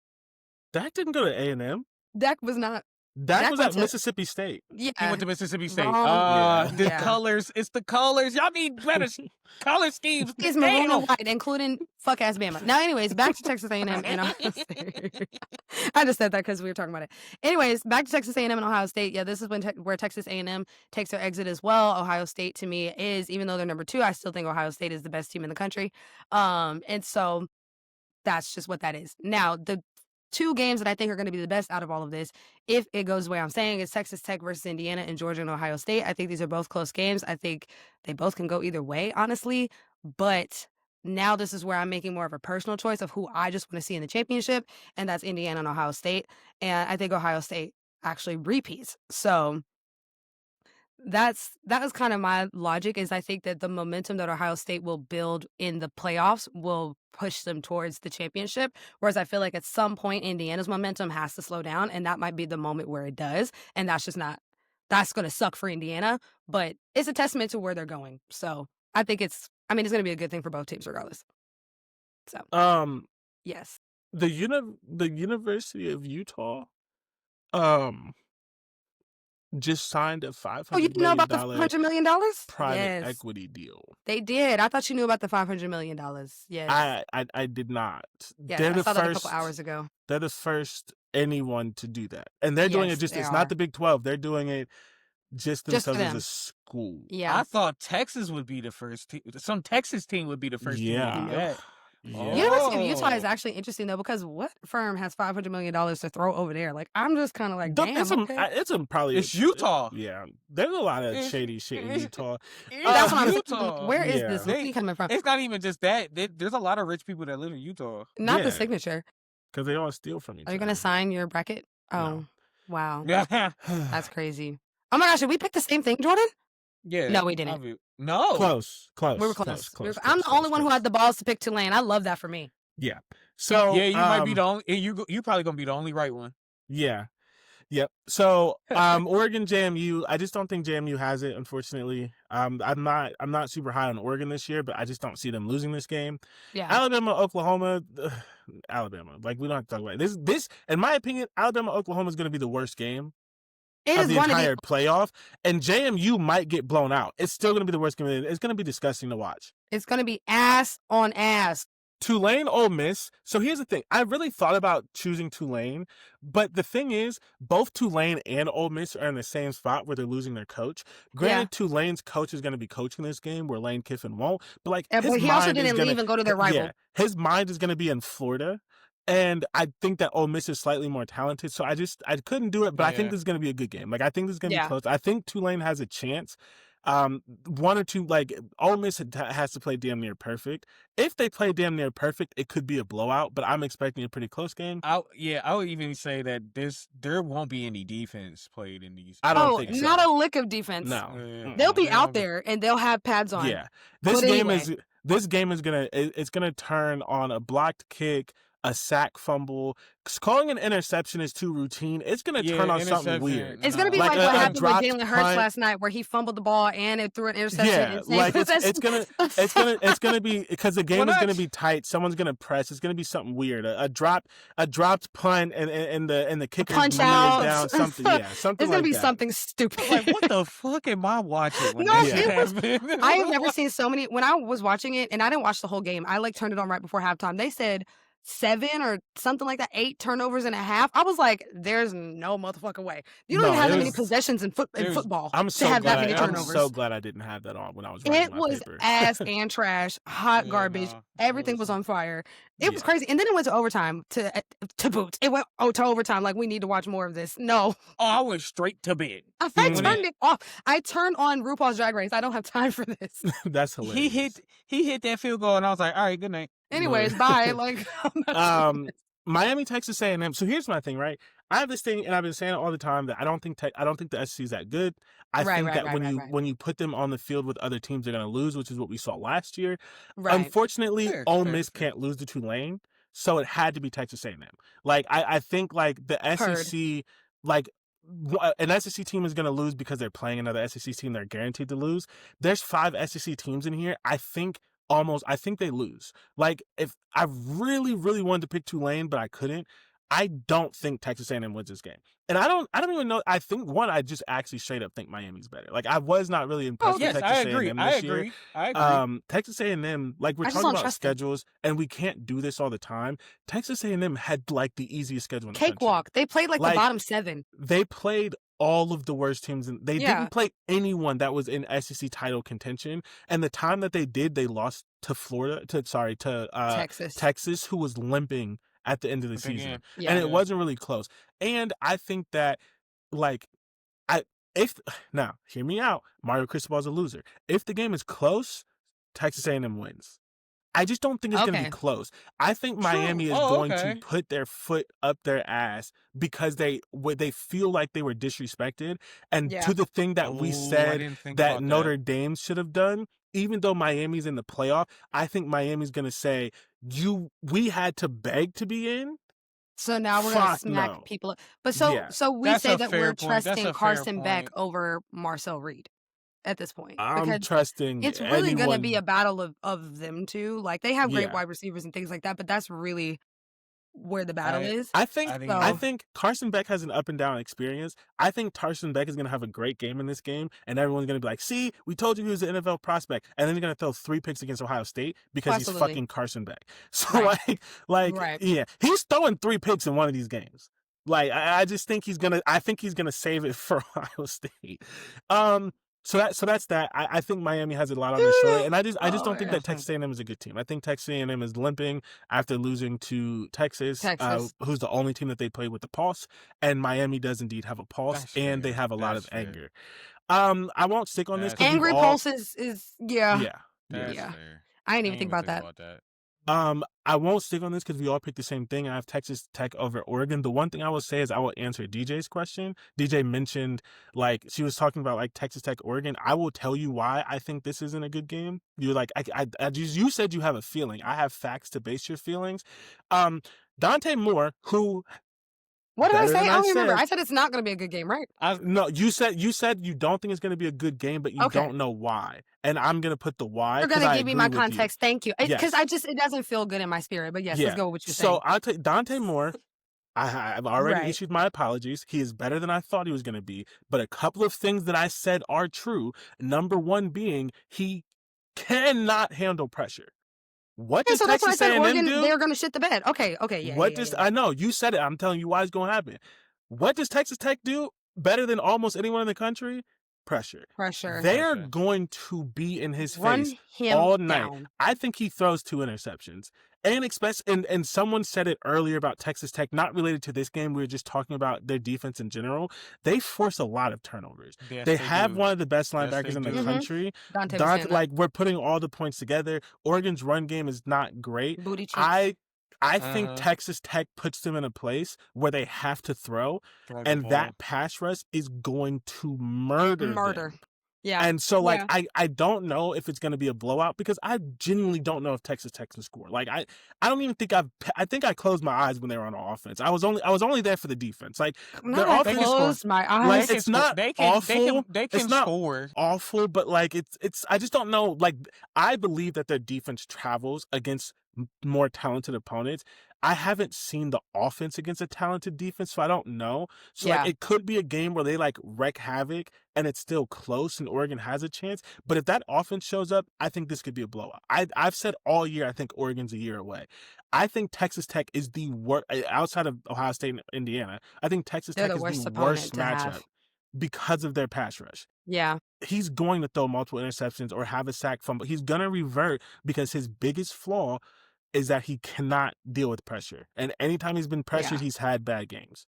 The thing with Oregon is, like, what seed do they need to be to get a pathway that makes sense for them? Because, like, I think when they get to the playoffs in the 12-team format, it's like They would have to be where Ohio State would be. yeah, That they would have to the either be a best. high seed or they would have to be a little bit lower, so they would Because have. I think Oregon could beat Georgia, so it would have Yeah, to be. I agree with High, It would high. have to be Ohio State's. Yeah. I also seed. just think that like Oregon was fucked last year. I'm sorry. Like they should not have had to play Ohio State. Like they just shouldn't have. First. That's insane. And that wouldn't have, and that's why they changed this playoff. That's why this bracket looks different because they changed it. They just shouldn't have had to play Ohio State. Like, That was ass. That's I felt not so their bad. fault. That And was this- not. That's what I'm saying. Where do they have to be to get and this this pathway? and this year they're just not they're a good team. They're They're not not as a good. great team. Yeah. And the thing that they survived on last year, which was their defensive line, and they just don't have it. So Yeah. I think Texas Tech their defensive line murders them. Like we are going Yes. to feel bad for Dante. There's going to be a lot of sacks. Yes. So Alabama, Indiana. It would be a lot of QB hits. Yes. Yeah. And I genuinely think that Texas Tech is like one of the worst matchups for them because they're legit. All of their money's on the defensive line. Like that's all they're gonna do. They're gonna say we've seen his film. we are going to blitz all Just night. 5 Like, every It's time. gonna be 5 there's pass gonna be rushers. an extra. Every It's single gonna time. be it's gonna be Yeah. extra one Yeah. coming at least. So every I time. fully agree with your assumption, and that's the context. That's why I was like, I almost said it when you asked, but I was like, I need some content for mine because I'm going third, and we've all said the things, and a lot of our bracket was the same. Alabama, Indiana. I just think Indiana's the better team. Like, I don't even know why Alabama and Oklahoma are even fucking here. But yes. yes. Ole Miss, Georgia. Georgia's just the better team. I hate to go chalk here because all of us had 1, 2, 3, 4, and I wish we that did go there's an chalk, didn't we? upset that could like sort of get us in here. But I think the way the matchups work, I just think that's sort of It how is it's what it going to is. be. Yeah. just And don't Miami, see- I've already sort of hinted at that. One, I don't think they're that good of a team, and two, Carson Beck he's stupid, and Ohio State's defense is good. But so I'm the biggest hater on this show. He's gonna. No. Carson Beck is stupid. If we're gonna say who's the meanest, then I'm that's the- fair to yeah. give it to Jordan. But the biggest is- hater yeah. is you. Yeah. So boom, Ohio State beats Miami. Okay. Texas Tech, Duh. Indiana. I think I hope we get this game so bad. I want it so bad. I It's gonna really be a hope good that one. we I get want this it more game. than the Natty low key. I want this matchup right here. I think Texas like They give them a run for their money for sure. I don't know, man. I want to see this game. I just want to see the Same. game. I will save the analysis for when we watch these teams play again and we get there a couple of weeks. I think this is going to be a really good game. Ohio State, Georgia. For me, everything that Dante said about this game is right. Like everything that he said is right. It's all a possibility. The thing with Georgia in particular is Ohio State lost to Indiana, but Indiana was scoring 35 points, and Indiana only scored 13. And to win that game, Fernando Mendoza's had to make like 4 like high-level NFL throws. Yeah. Fernando Mendoza is one of the only quarterbacks in the country who can make those throws. If that, like their one touchdown was a beautiful, perfectly timed back shoulder throw and there was good coverage, and they had the quarterback, they had to throw the timing and the wide receiver to make that catch. People did that. weren't just Woo. running open in me. that. And so for me, I don't think because Ohio State's defense hasn't played bad yet. Like if Indiana had put up like 24-25 and we saw cracks in the defense, maybe, I don't think that Georgia can make those throws. And Kirby, so that for me, that's why it's hard to pick that, because everything that you said about Ohio State and the kicker and all the thing is right. I don't know that Georgia can score because it On took Ohio State's defense. it took almost perfection for Indiana to score. And Yeah. Indiana, so I just don't think they can make the throws. And until I see Ohio State's defense have a bad game, I can't pick an offense that I just don't trust to win. So I have Ohio State winning that game. But if they lose, it's going to be 100% because of everything Dante said. The kicker, all kicker the things missed. that could go wrong. Right, Right. it's all there. Like Ryan did. It's very so. possible. Like And- yeah. And then Like, we this get bracket almost feels like too obvious, which is why I feel like we're not getting any of this, but we'll see.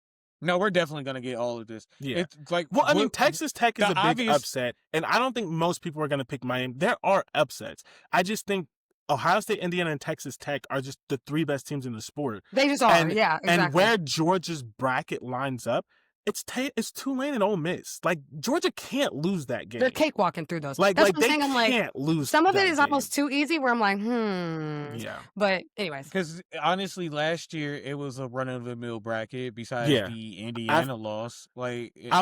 Outside of And they Ohio lo- State, Oregon, it was chalk. Yeah, Yeah. that was old. So I think it gets to this point, and especially because that's the problem. That's everybody's argument of why this doesn't work, because it's like it's kind of predictable, but It's more again, games and it's more stakes, so they can shut the fuck up and shove it somewhere. And again, it also what it ends up proving is that down the line in a couple years, it won't be. Right. It legit won't be. It will be 'Cause competitive. these- It's just not right now. These schools will have a competent talent all over the board. Yeah, it'll And get spread what out you- more as time goes on. Mhm. Yeah. And Because just it's some of- already showing that. Exactly. And just some of these games we would get anyways, but for example, I already mentioned it when Ohio That's very State true. played Missouri. That if that was a playoff game, that would have been a really great game because Yeah. everyone would have played. You would have had Mhm. Missouri on their best season ever. You have Ohio State and Kyle McCord coming off the Michigan line. If that was a playoff game, it would have had a lot of stakes. Because it wasn't, nobody played. So it's also like maybe these games don't happen. But if this wasn't a playoff game, Tulane's coach is at Florida. He's not coaching this game. He's If not this wasn't a coaching. Yeah, playoff exactly. game, JMU's coaches, where did he go? He's going to Cal. UCLA. He's not UCLA. UCLA. He's not coaching this game. Like Again, like power and G5 even- like coach oh going like to oh UCLA. like Ole And not Miss's only whole that- staff is not there. And yeah, I who was knows about to what's say, happening. like, It's just like Tulane still wins that game, probably, especially if this wasn't a playoff game. So it's Like, just Tulane like definitely wins the this. even if like blowouts happen, it's just the fucking sport. Like It happens. We just watched it again. You're gonna complain about these G5s going in, and you just watched and again, I'm an Alabama The fan. You best- just watched The best conference in college football You just watched your favorite get blown out. blown so, out. like, I was bored. all of these are great games. All of it matters. And yeah, national championship game. I think that Indiana had a lot go for them, and they still the way Ohio State played, Indiana should have beat them by 2 touchdowns, and they didn't. I believe that they take this game serious. I think that Ohio State's a better team. I think that it's hard to beat the same team twice. We all say that. We all see it. All the Alabama time. beat Georgia, and then Georgia beat Alabama, and like everyone's focus is going to be there for the national championship. I still think it's a good game because Indiana is legit, but I do think Ohio State wins. And honestly, I feel like this is low key going to be like Ohio State Notre Dame last year. Indiana comes out, makes a couple big plays. Ohio State dominates the second and third. They get a decent lead. Indiana makes it close at the end where it's like, can they come back? And it ends up doesn't happen. Like I think it's a very similar game to that, where Ohio State wins by like 10 or 14, but the game feels closer than that at moments. I feel Yeah, like it's I gonna have be more a- back and forth, honestly, but I have a that's an interesting Yeah. take too. I feel like it's gonna be a little bit more Well, back and forth than that. we'll see if my opinion changes when we get there. I just watching that game, like so much went bad for Ohio State in a game that they still could have won. That Mhm. like I do think that in a national championship game, I think Ryan Day just tries to kill him. I don't think But Indiana's killable, but I Yeah. think that makes the margin higher. The ante If- has been upped. Yeah. Yeah. But the thing about it So- is, you would have Indiana coming off of potentially based on your bracket, the momentum of beating Bama, which is, and the momentum of beating Texas Tech, which is arguably, again, even though they're the 4 seed, they technically are the 3rd best. And then they're coming to you again after they've already beat you. Like that energy is also like I could say that's some tough energy to match. that Indiana can also up the ante on their play as well. You're saying like a lot went right for Indiana. I don't think Indiana played their best game in that Either. game as well. I would disagree with that. They had 5 sacks. Ohio State gave no, listen, seriously. They had 5 sacks. Ohio State gave 5 sacks in 12 games. Like I don't know, and I'm happy to be wrong, and we can talk about it. I don't know an area that We you need the can clip. say I'm happy to be wrong. like I don't know an area that you could say that Indiana could be better than what they were. Like they made all the throws. They were almost perfect on 3rd down. They stopped Ohio State multiple times in the red zone inside the 5-yard line. They sacked Ohio State more in one game than they've been sacked all year. Like everything went in Indiana's favor. The only thing that they didn't get was like a special teams touchdown. I don't know another area that you can go like, are they gonna get 5 sacks again? Are they gonna have 3 red zone stops? Is Ohio State didn't convert a 4th down into the 4th quarter. Yeah. Are they gonna have Ohio State 0 for 8, 0 for 9 on 3rd downs for 3 quarters? I think they would. I I don't think they could think be you better can on say- offense. I think- they and that's what I'm could saying. be I said I- better on offense. I But think they're I- going to score I- more. I don't- think they're better on offense but I than think they they- showed in that game. I think that was Ohio State's defense. Ohio State's defense has done that to everyone. Nobody Yeah, scored more than that's fair. 16 points. I could give So you for that, me, but I I do think can't they project- can also still play better. But 'Cause I you don't think they also played just said- bad. I think you- Ohio State just shut them down, which is what but they've you al- done but to you everyone. also said they were perfect on 3rd down and all that other stuff. I think they could do better on offense by actually scoring. And I think they can actually up their game. 'Cause So- I think their coach is good enough to coach them to be better, even after having such a great performance on defense. I hear you. They had a and good look- performance on offense and a great performance on defense. Yeah, I think if they could we- have a great grade. So that's if we get this game, I we'll agree. talk about it. My thing is, no one's had a great game on offense against Ohio State in 13 games. If Indiana does it, they would be the first. We just saw them do it. I don't know how you project them to do something that no one's done. Ohio State's defense Because the hasn't streak has given to end anything up, eventually. A streak has to end but eventually. it doesn't. Not with defenses. It didn't. It didn't with Georgia's defense. It didn't with LSU's offense in 2019. We have teams where one side of the ball doesn't lay an egg the That's entire just different. season, And it's so possible. for I'm saying it's 13 possible. games, for me, I can't say that that's possible because I haven't seen it. And Indiana, again, to get those. But no, it's not. Like, everything I've said is objective. To get I those know. points, they had to make 4 NFL throws. They had to get 5 sacks. They had to convert on third down. The one time they got press man coverage, a fucking white wide receiver had to win off the ball for 37 yards. Like, they had to Why he back gotta do shoulder. white? Because Yeah, he I don't think was. that, I It's don't just think like that's from. I for- don't it's- think that's a thing we can be shocked about anymore in So 2025. for me, it's White men have been doing White the men receiver can jump, thing Jordan. Yeah. for a while So, now. I would like, have to say that can't be that- shocking to you anymore. So it's just like, if it The happens, Triple it Crown happens. winner 2 years ago was a white man. Like, what are we That was talking more about? than 2 years ago. Cooper Kupp, that was like 4. We're old.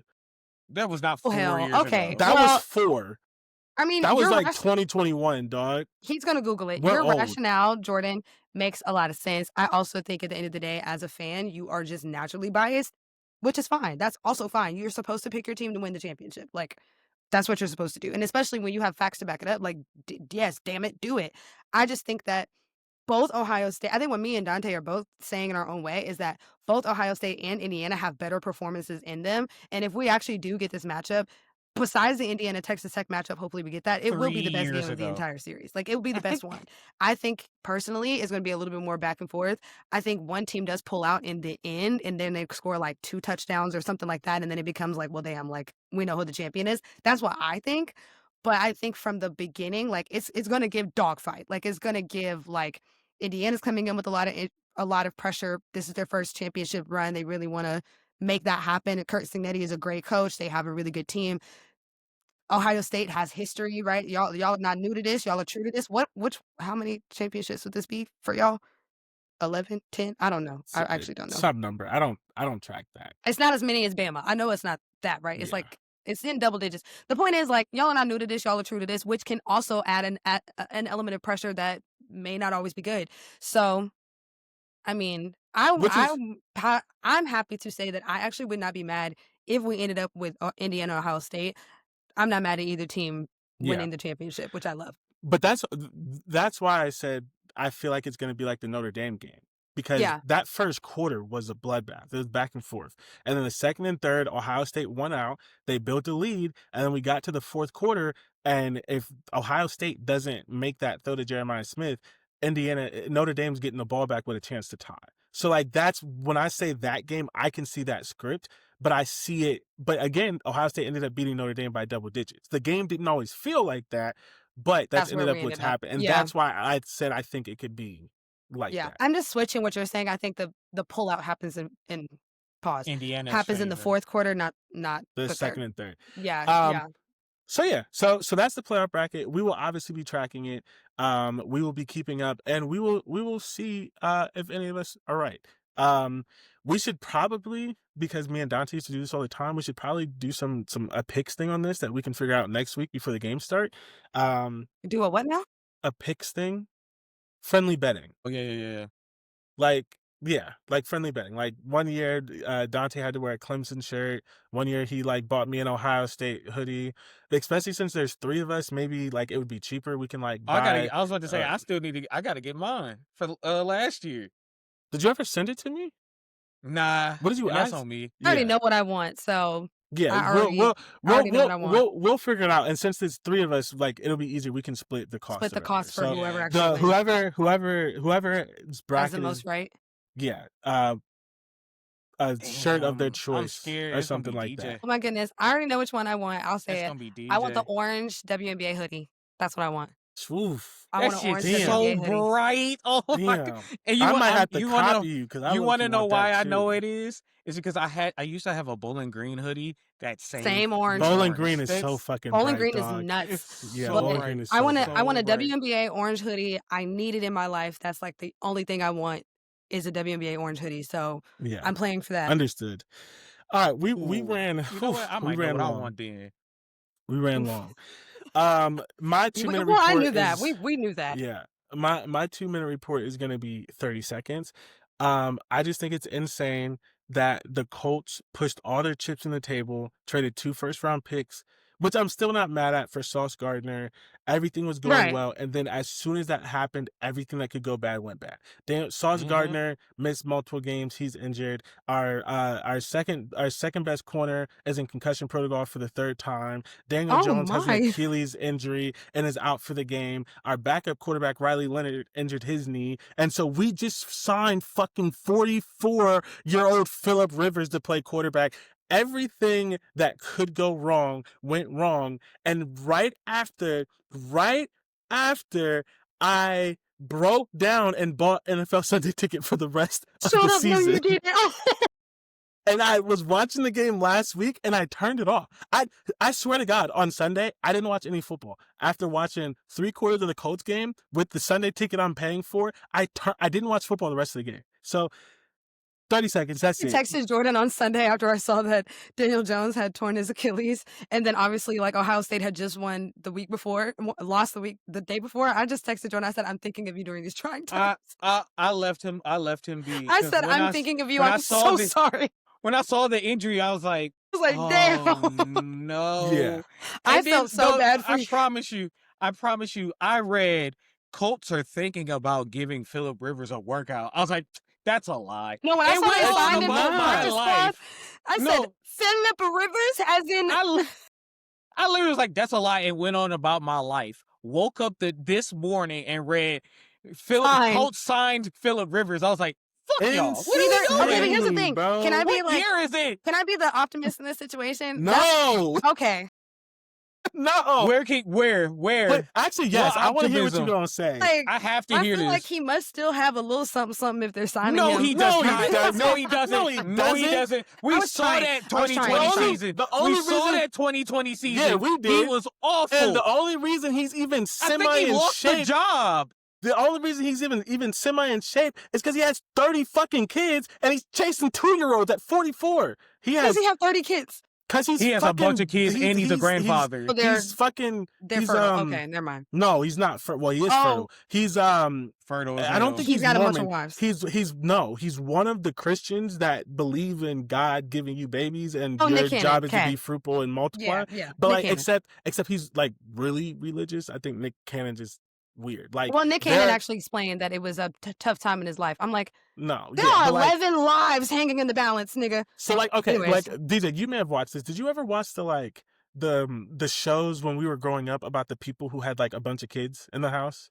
Oh, There's yeah, like like 8, 9, 20 kids and counting. Yeah, like Johnny that. K plus 8. Yeah. Yeah, that a lot of those people, which not everyone knows this, a lot of those people were like, For religious reasons. were very Yeah. religious, and it Yeah. was like a part of their like church conditioning and things like that. Like a lot of Yeah, them like yeah. super conservative. He's that like whatever like it's a part of his religion to like they don't believe Just in like have birth babies. control and things Yeah. like that, and like it's their job to like. So he has like 12 or 13 kids, dead ass.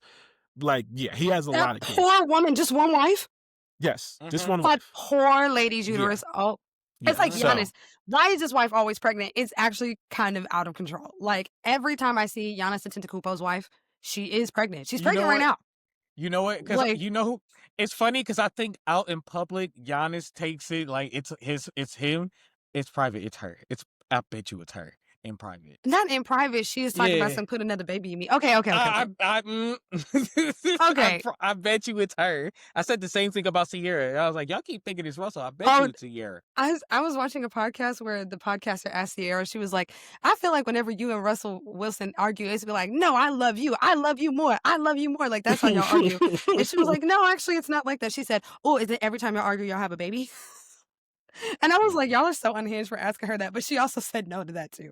But she said that actually with her and Russell Wilson, all of their babies were actually very meticulously planned. Like, they Of had course their they babies like that were. on purpose. Yeah. Of course they were. They're also Christian.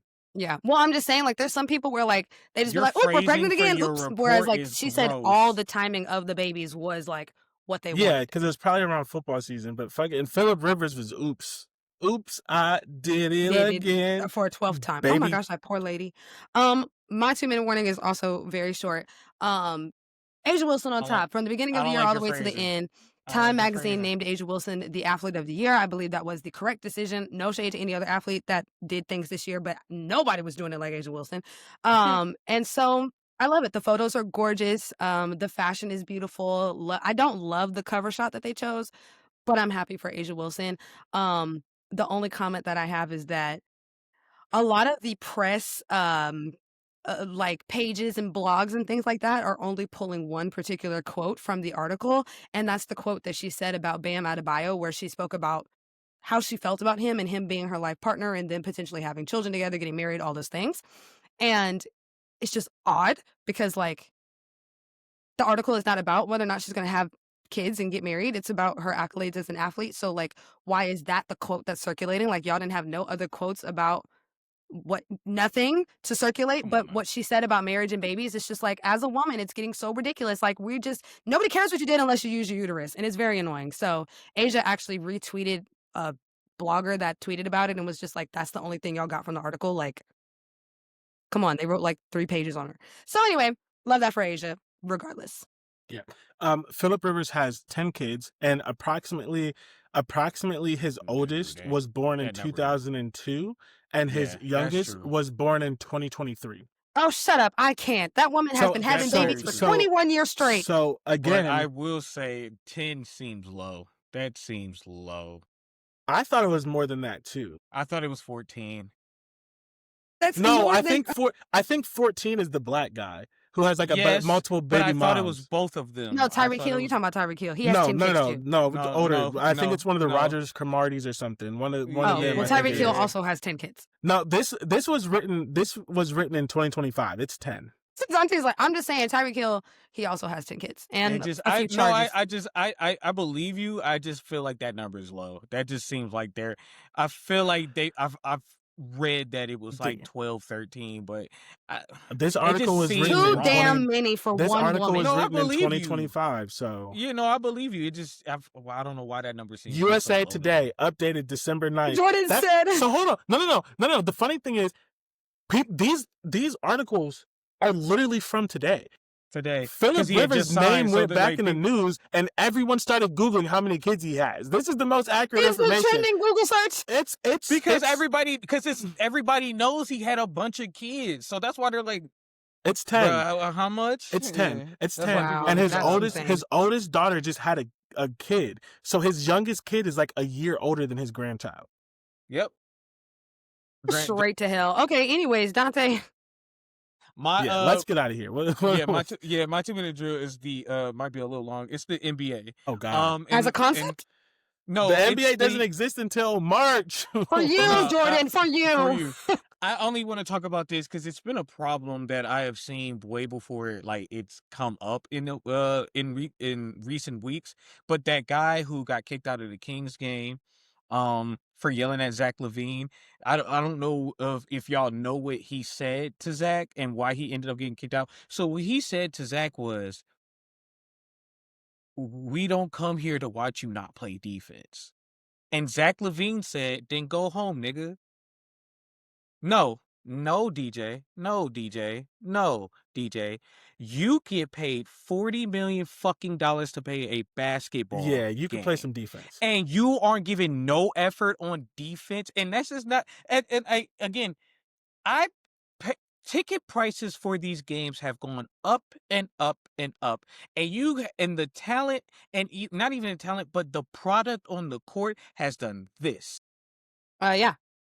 So not just because of Zach LaVine not playing defense, because of all them niggas. No, but it was like he was saying it to the whole team. He was saying, like, we don't come out here, we don't pay all this money, we're not fans, we don't come out here to watch you not play defense. And Zach LaVine, the highest paid player, given the least amount of effort, had the nerve to say, then go home. We are on two different No, sides of this because you actually can't go home. Like, I'm sorry, we're on two different sides of no, this. no, I don't know. It's you, None of the stars play defense. Luka don't play defense.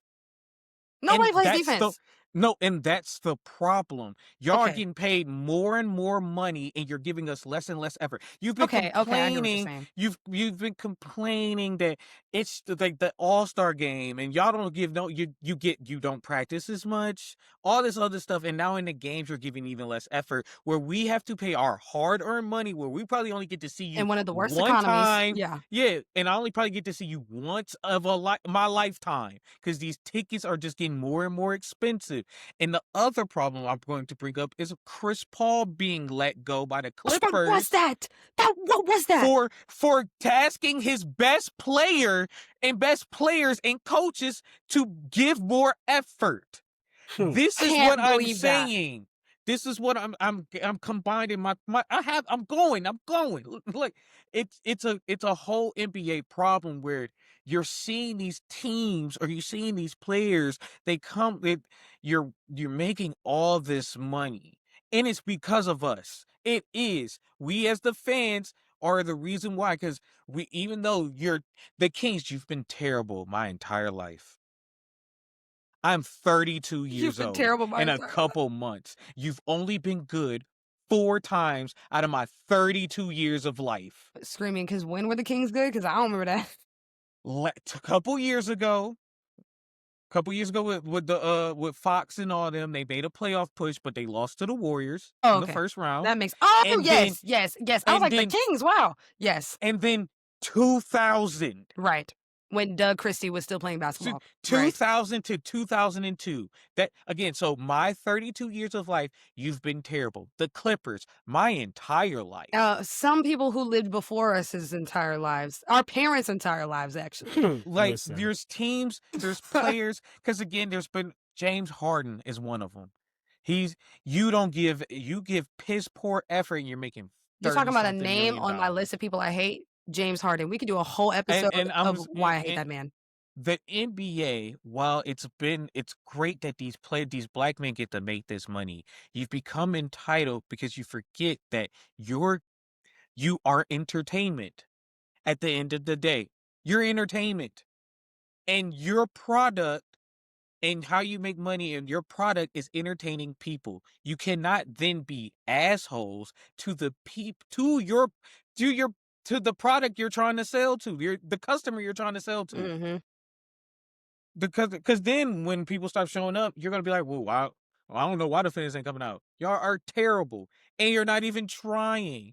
The thing is, right before that fan said that to the fans, Zach LaVine left the corner wide open 3 open, and then the next time down on defense, then got the ball stolen from him, jogged down the court on the fast break, gave up another corner 3, and then gave up a third corner 3. And then they finally called timeout, and he was like, "We don't watch you not play defense." And then he had the nerve to be like, "Then go home." It seems like you're an entitled little brat. Well, we're talking You about get to Zach play- Levine, so yeah. You get to play a sport for a living. The least you could do is show some effort. It's not like you work year round like everybody fucking else. Literally everybody. I will say, I hear you. I hear your thoughts on that. Yeah, I agree. It's just the product of the NBA, like, even because I'm watching it now and I'm like, there's some games where it's actually good and things like that, but it's like, it's just. And the one thing too is as Zach, you're not 36. You're not old. Like, you have the niece. You have the ability. You have the ability to give some effort. Yeah. But you know what? And then I heard, but I was watching a game the other day and I couldn't believe, I don't remember who was playing, but I do remember it was a close game and the team on defense started pressing. And the announcers were like so done over by them pressing. They were like, "Oh, they're defending above half court. Like, they don't usually do that. That's usually a sign of disrespect. I was like, pressing is a sign of disrespect? I'm sorry, where I'm from, in the basketball that I played, in the basketball that I've coached, in the basketball that I now officiate and public address announce for, pressing is actually a sign of respect. Pressing means that, bitch, you're cooking us and we need to stop you when you're on your way down the court. What do you mean pressing is a sign of disrespect? I couldn't believe when the announcer said that. I said, oh, we have gone so far away from what the game of basketball actually is. If y'all are saying on air on Peacock, or maybe it was Prime, that pressing is a sign of disrespect in the NBA. They're not helping the cause. I was like, because what? if your employees and the people covering that thing are giving they're not holding Excuses. anyone Yeah. accountable and giving excuses for Yeah. everything, the customer, the whole thing this is for, loses. And then and again, Zach, you came from nothing. You have fucking nerve to just be like, go home. And I get And it. also, That what man, has Zach Levine done for me lately? Like, I don't like, remember. and I get the fan who's yelling has courtside seats and he's like a season ticket holder, but he's not talking for him. That's the point that's being made here. He's not talking for him.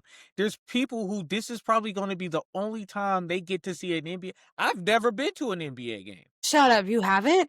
No. Well, you live in Ohio. Well, no, that's It's Cleveland. not even that. It's not even Wait. that. But at that time when I started to get into basketball stuff, tickets went up because of Bron. So like my thing is Yeah. that I have never really fully been able to afford to go to an NBA game till now. Like the past couple years is when I've been able to go. But I've decided to go to NFL games. My Instead, first yeah. NFL game was 3 years ago Yeah. that I paid for. I've So never like, been to an NFL game. Not like a real one. I've been to a preseason one. so that's what I'm saying. Like, you, unfortunately, while the Kings stink, you make them expensive.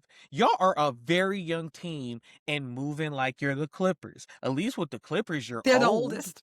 They're the oldest team in the league at the very least. So, but with the Kings, you're one of the youngest, or at least in the middle, and you're moving like you're not giving any effort. I'd be mad if I got mid-seat, high-seat tickets and be like, son, hopefully this is a good game. You might get to see the whole thing about sitting players down.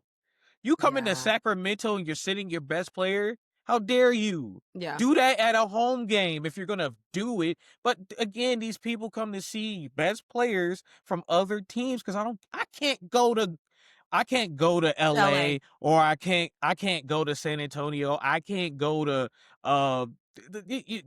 Milwaukee. OKC, Right, Milwaukee. right. I can't Yeah. get a plane ticket to go to a basketball game. That's ridiculous. So when you come to my city, because you only do it once a fucking season. Yep. Some of them. Yep. Some of them, at least the West Coast games, Yeah. once a season, play. You should be playing every West Coast game. Give some effort, man. These people are coming to watch you play, to give effort. Give us a reason. But that's why I feel like their season should be shortened, because we're at a point where if it's just too many games and y'all niggas is acting like it's just too long and it's just too hard and it's just too much. Spoiled brats, suck it up. Either, in my opinion, we suck were it up, making less or money playing the exact same games. Or, because the NBA is a business at the end of the day, they always like to throw that in our faces when it comes to the WNBA. Is like how much of a business the NBA is. Your product isn't working anymore. You have to do something. Do something about it from a business standpoint. The product is They not make working. too much money. They unfortunately, fortunately they make this money. It's unfortunate for the customer and the product that they make this That they much make money. so much money.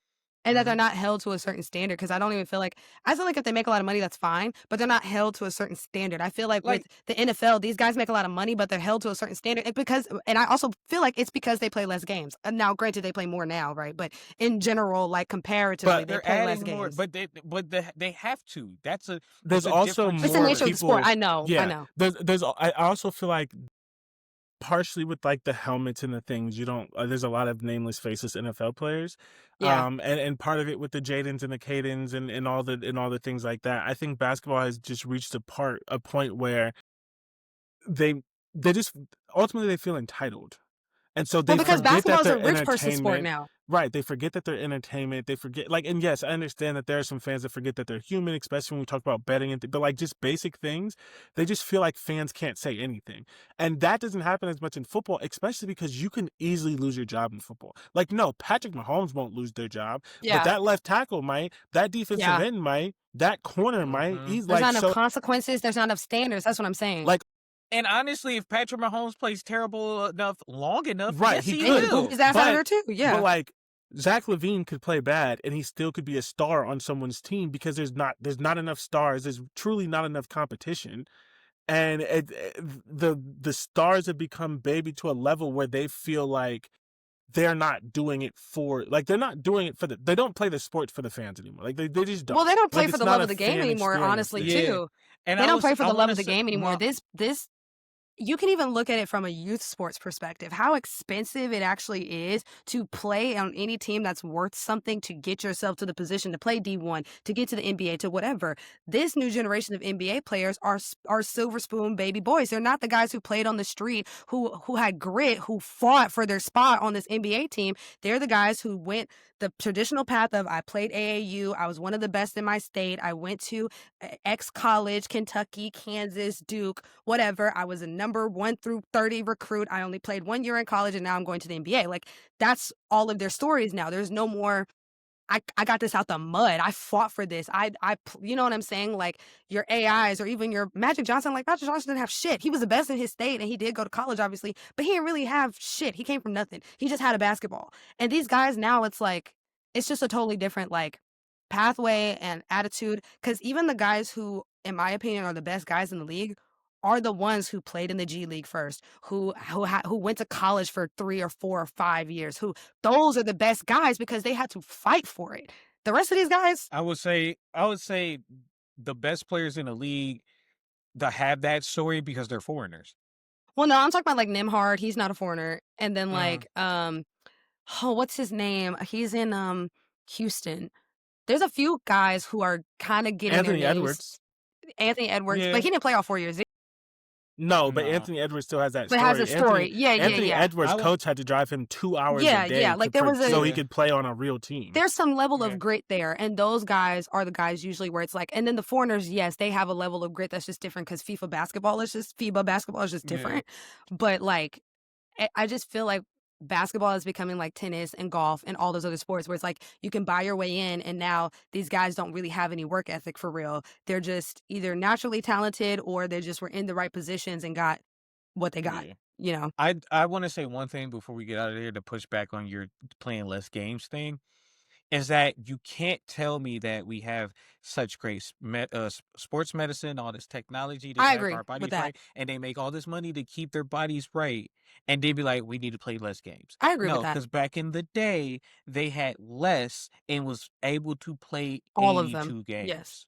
There are more players playing more like full seasons than there have been now. And I won't talk about it again, but I know why these players are getting injured. It's And 'cause it's they're not because practicing. they're not practicing and they're Yep. lazy. There's no standards. why That's you're what I'm getting saying. There's injured. no standards anymore. There's no get your fucking ass in the gym. We have shit to do. You're getting fined if you don't show up. You're getting, Y'all not to working Jordan's in the point, like, summer. you're Y'all you're not losing your working. job. Like, there's not enough standards, or there's not enough strictness. These coaches are also, the coaches are probably the most disposable piece there. So then they can't really sit there and establish a culture and say, I'm not fucking around. You guys need to do X, Y, Z, because if they do too much, God forbid they're on a team with a star who just says too much in the press, and now that coach is getting fired. So it's like, Yep. there's no like structure and no like anybody to sit there and be an adult, to Jordan's point, and say like, this is what the fuck we're doing. We're practicing for 3 hours and we're going to get this shit done, because the players also in the past had the stamina because they were practicing for 4 hours a day. Like, you could they're not even lifting. Everybody still got their baby weight. Everybody's looking, like skinny. their baby body. yeah. Like you could still be skinny, but the one thing, like Kevin Durant came in looking like a skinny young man. He's skinny, but you can He's tell strong. that he's strong. He's lifted. Wimby too. They Yeah. don't seem to be doing that. They're still skinny. They're just still little twigs or stuff like that. Like, so I know you're not even in the gym consistently enough. There's no So way. then it's like, because like Tyrese Halliburton, he's been in the league long enough that he should have put on a little more weight, and he looks the exact same when he came in. Yep. And you know what? That explains why when you got longer into your season and you're playing Your into calf Game 7 strain. of the finals, your legs gave out. That makes sense. Yeah. You Yeah. I are do building. think You're there's a not level getting though where bigger. like the first round of playoffs doesn't need to be the 7 same games. thing. No, they've been doing it for 20-something years, DJ. I want them to play I'm less not games, doing but it's this. only because I think the season's too long and the games don't For the matter. regular season, It has yeah. nothing to do with the players. But I also feel like that's why the effort is 100% low because agree. there's so many damn games. No. No, You get paid no, 17, no. 30 million, I agree. billion dollars. I don't want to hear none of that. I don't want to hear none of that. Problem. I agree. I don't want 82 games as a fan. There's That's what nothing. I'm saying. I don't want 82 games either. But there's nothing that a would be the single only NFL gripe. But there's nothing a player could say. Safety, effort, and none of that. You can fucking play. Like you can, you get the money to play. Fucking do it. That's the biggest problem about fans is that your attention span has gotten so short. I'm not a fan of basketball, so I don't give a fuck. That's fair. I think the season's too long. The fans, the NBA fans, the fans have gotten such short attention spans because of social media and stuff like that. Because again, nobody this wasn't this big of a talking point in the early 2000s. This is not a 2-minute. I mean, Adam Silver is an idiot because he's the one who said, "Well, basketball is the highlight sport anyway, so you can just watch the clips." That on was Instagram. so dumb. Are you That was so stupid? dumb. But you're absolutely the right. commissioner. Yeah, that's right. what I'm saying. It starts from the top thing. down. Like everything is just very fucked off in the National Basketball Association, both on the men's side and the women's side. Everything is just very fucked up. I didn't even tell y'all about the CBA. I don't have time, but we'll talk about it next week because shout out they are fucking around. I have gone over. I'm He said I have gone over. The only thing I want to add to this, sick of that. to Dante's part about them like not working out and everything like that. LeBron is 57 years old, and he's never had a major injury. on the He's rare having days injuries at the end of his fucking career. Like get the fuck out of here. On the days. Why would you start this, Jordan? No, it's gonna be quick. On the days when his back and his feet still work, he be bullying these young kids. Dropping 29.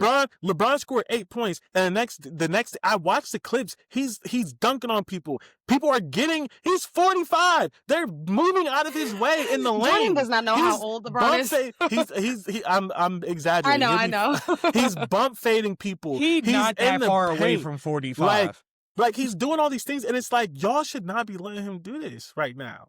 Like I get he's LeBron, but like y'all should even not be that. letting But him. but that's the problem I have. Why is that, Nick? Why is Steph Curry still one of the most conditioned fucking athletes in the league? Because he's crazy and his workout is literally insane. The answer is he's the only one that cares. Person. The young generation doesn't care like the old. They don't. That's the simple answer. That's just what it is. But I will say that is the old generation now's fault.